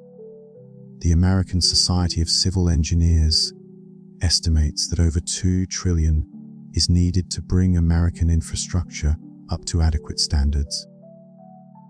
This daunting figure underscores the financial and logistical hurdles cities must overcome to maintain their infrastructure. Cities across the United States are confronting impossible choices. Raising taxes to fund infrastructure improvements risks driving away residents and businesses, while neglecting maintenance leads to deterioration and unsustainable urban life. In response, some cities are adopting strategies reminiscent of Roman solutions. By right-sizing their geographic footprint and consolidating services, they focus resources on maintaining smaller, more sustainable areas. Youngstown, Ohio, and Flint, Michigan, have embraced this approach, prioritizing sustainable service delivery over territorial expansion. These cities recognize that maintaining infrastructure designed for past demographic and economic conditions is neither feasible nor desirable. Instead, they are reinventing themselves to align with current resources and needs. This pragmatic approach not only addresses immediate infrastructure challenges, but also lays the groundwork for future resilience. The history of urban adaptation offers valuable lessons for modern cities.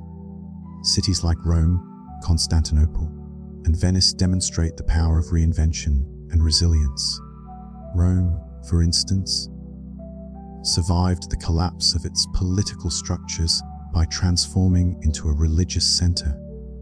Constantinople thrived by focusing on high-value manufacturing and knowledge production. Venice succeeded by pioneering new forms of commercial organization.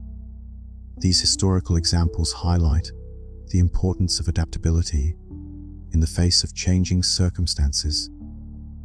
Modern cities can draw inspiration from these lessons by embracing innovation and diversification. Rather than clinging to obsolete economic structures, they can explore new sources of competitive advantage. Instead of relying on single industries or revenue sources, they can diversify their economic base to mitigate risks. By fostering a culture of innovation and collaboration, cities can create environments where new ideas flourish and economic opportunities emerge. While historical lessons provide valuable insights, modern cities face unprecedented challenges that require innovative solutions. Climate change, for instance, poses significant threats to urban infrastructure and resilience. Rising sea levels threaten coastal cities like Miami and Venice, while extreme weather events overwhelm drainage systems in Houston and Mumbai. Prolonged droughts challenge water supply systems in Cape Town and Los Angeles.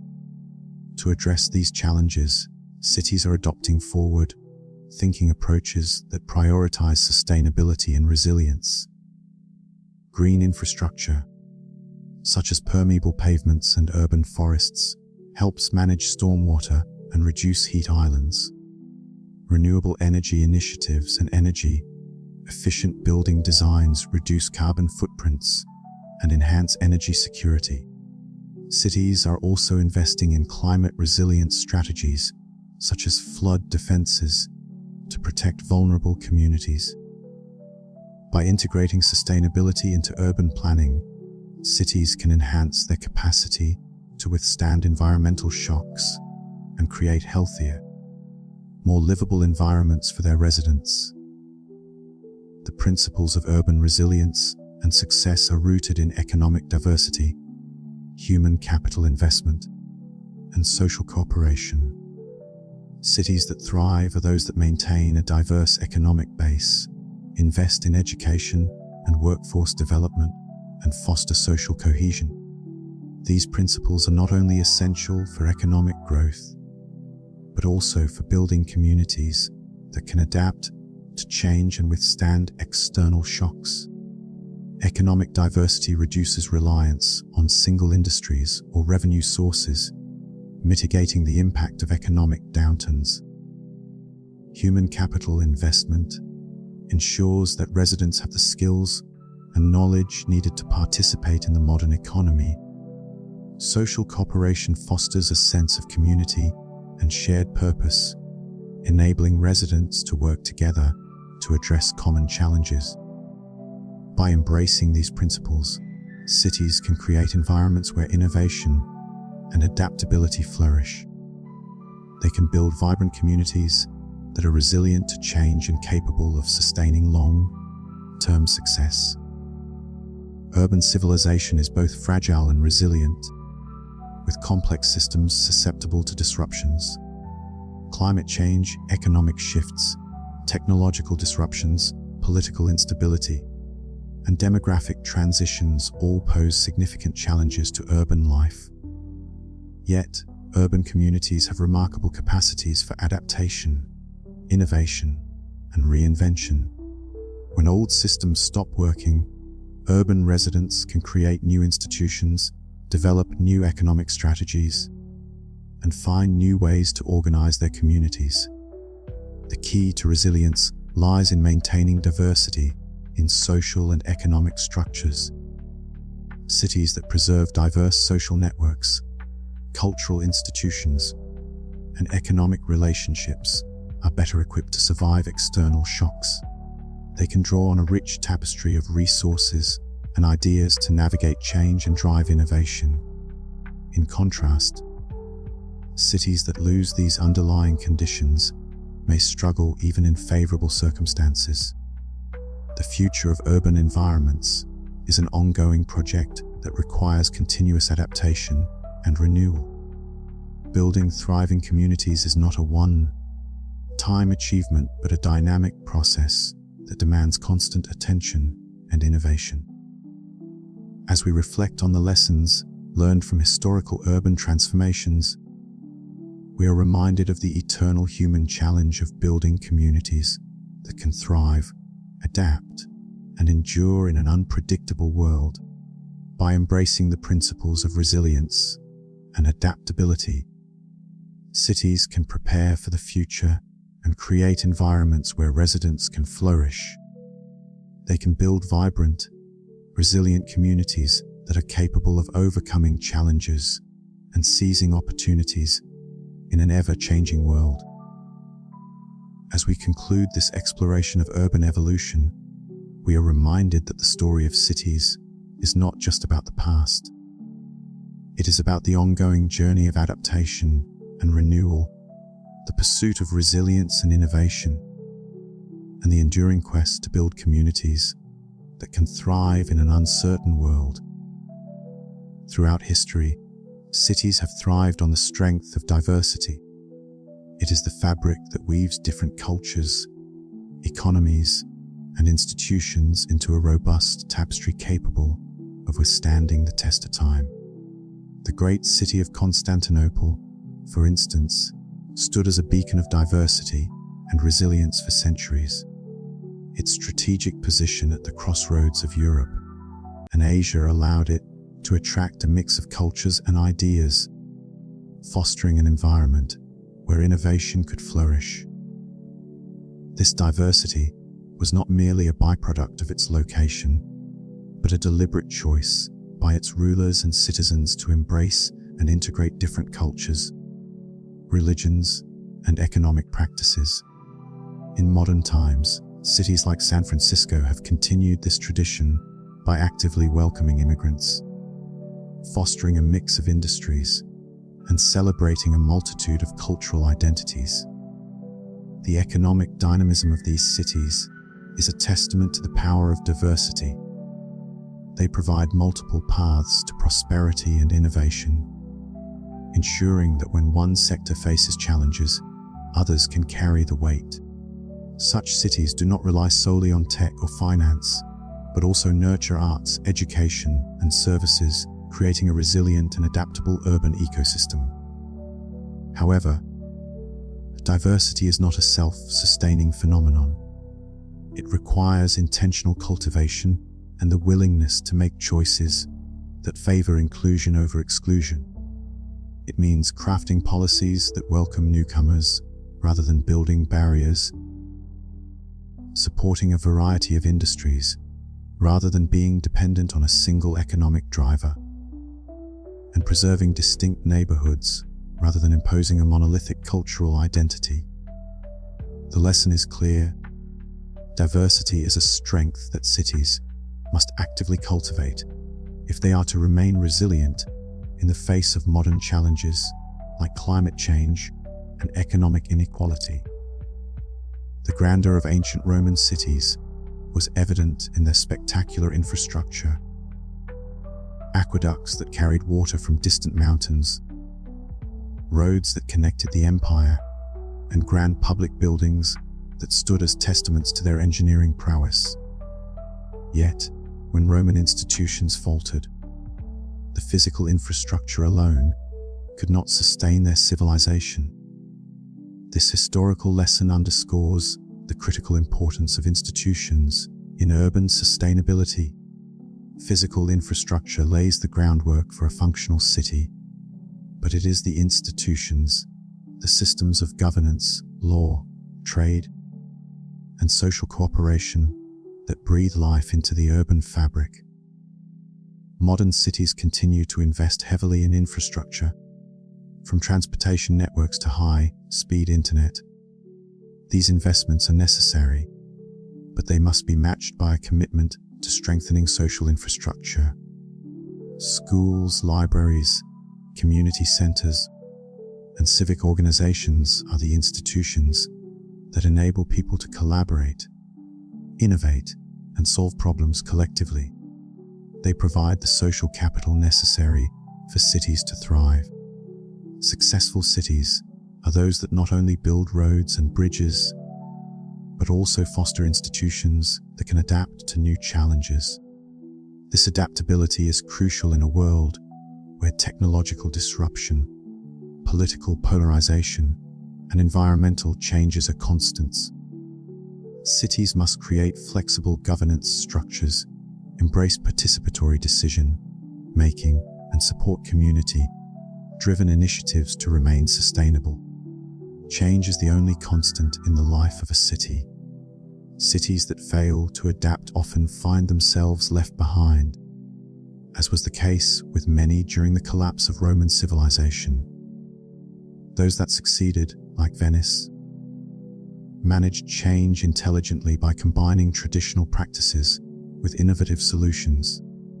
Venice's success lay in its ability to merge traditional Mediterranean trading practices with pioneering financial techniques, adapting to the changing dynamics of global trade. This adaptability allowed Venice to thrive, even as the world around it transformed. Modern cities face similar pressures to adapt as they navigate the complexities of technological advancements, demographic shifts, and environmental challenges. The secret to urban success lies not in avoiding change, but in embracing it with foresight and creativity. Cities must balance the preservation of valuable cultural and historical elements with the need for innovation. They must remain open to experimentation in urban planning, testing new ideas and approaches while retaining the core aspects that make them unique. This dual approach of being both conservative and revolutionary allows cities to maintain their identity while evolving to meet new demands. Urban development is ultimately a story of people and communities.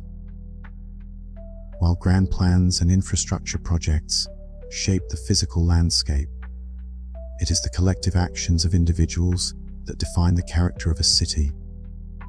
Local businesses, community organizations, and civic engagement are the threads that weave together the social fabric of urban life. Communities play a pivotal role in building resilient cities. Supporting local businesses not only boosts the economy, but also fosters a sense of community identity and pride. Volunteer-driven initiatives that bring together diverse groups of people help build social cohesion and trust, essential components of a resilient society. Civic participation, whether through voting, attending town meetings, or engaging in community projects, ensures that the voices of residents are heard in shaping the future of their cities. It empowers individuals to take ownership of their urban environments and to work collaboratively towards common goals. The challenges faced by ancient cities, from resource scarcity to political upheaval, mirror many of the issues confronting modern urban centers.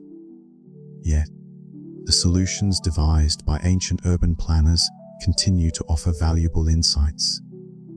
Inventions such as the aqueduct, the grid layout, and public forums have influenced contemporary urban design. These innovations were responses to the challenges of their time, and they provide a blueprint for addressing today's urban issues. As cities grapple with climate change, economic inequality, and technological disruption, they can draw lessons from the past, adapting ancient strategies to modern contexts.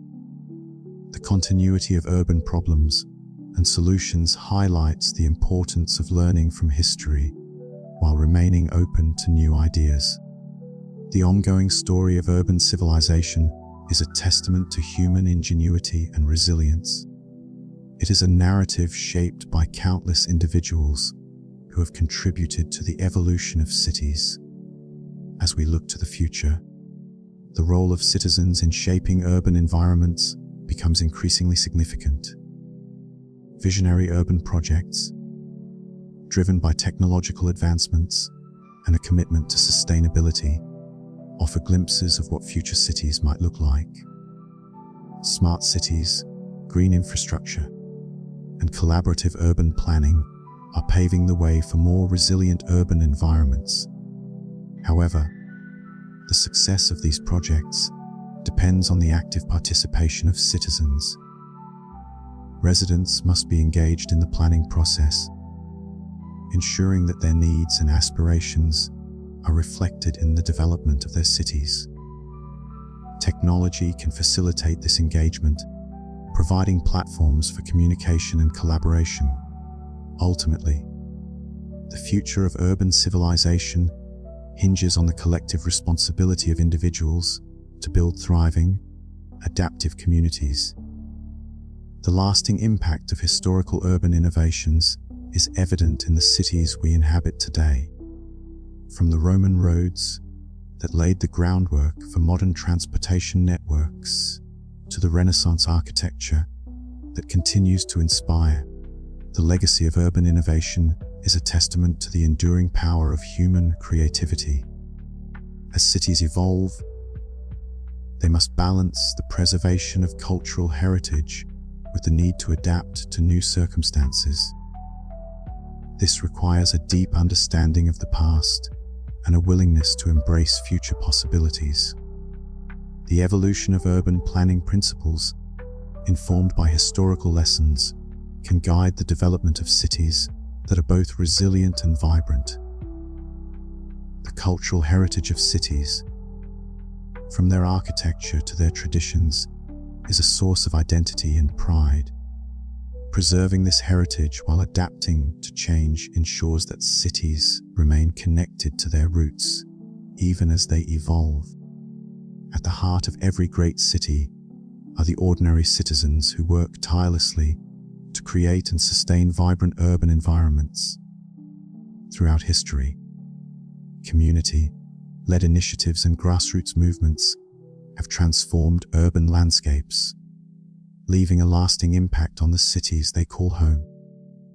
Stories of citizen-led urban transformations abound, from the community gardens that bring green spaces to concrete jungles, to the neighborhood associations that advocate for better living conditions. These initiatives demonstrate the power of grassroots activism in shaping urban environments for the better. The resilience of communities in the face of adversity is a testament to the strength of the human spirit. Inspiring stories of community resilience, whether in response to natural disasters or social challenges, remind us that cities are not just built by architects and planners. They are built by the collective efforts of individuals who come together to create something extraordinary. As we conclude this chapter, let us remember that the story of urban civilization is an ever-evolving tapestry woven by the hands of countless individuals. It is a story of diversity, resilience, and innovation, shaped by the choices we make each day. The future of our cities is in our hands, and it is up to us to write the next chapter of urban history, one choice at a time.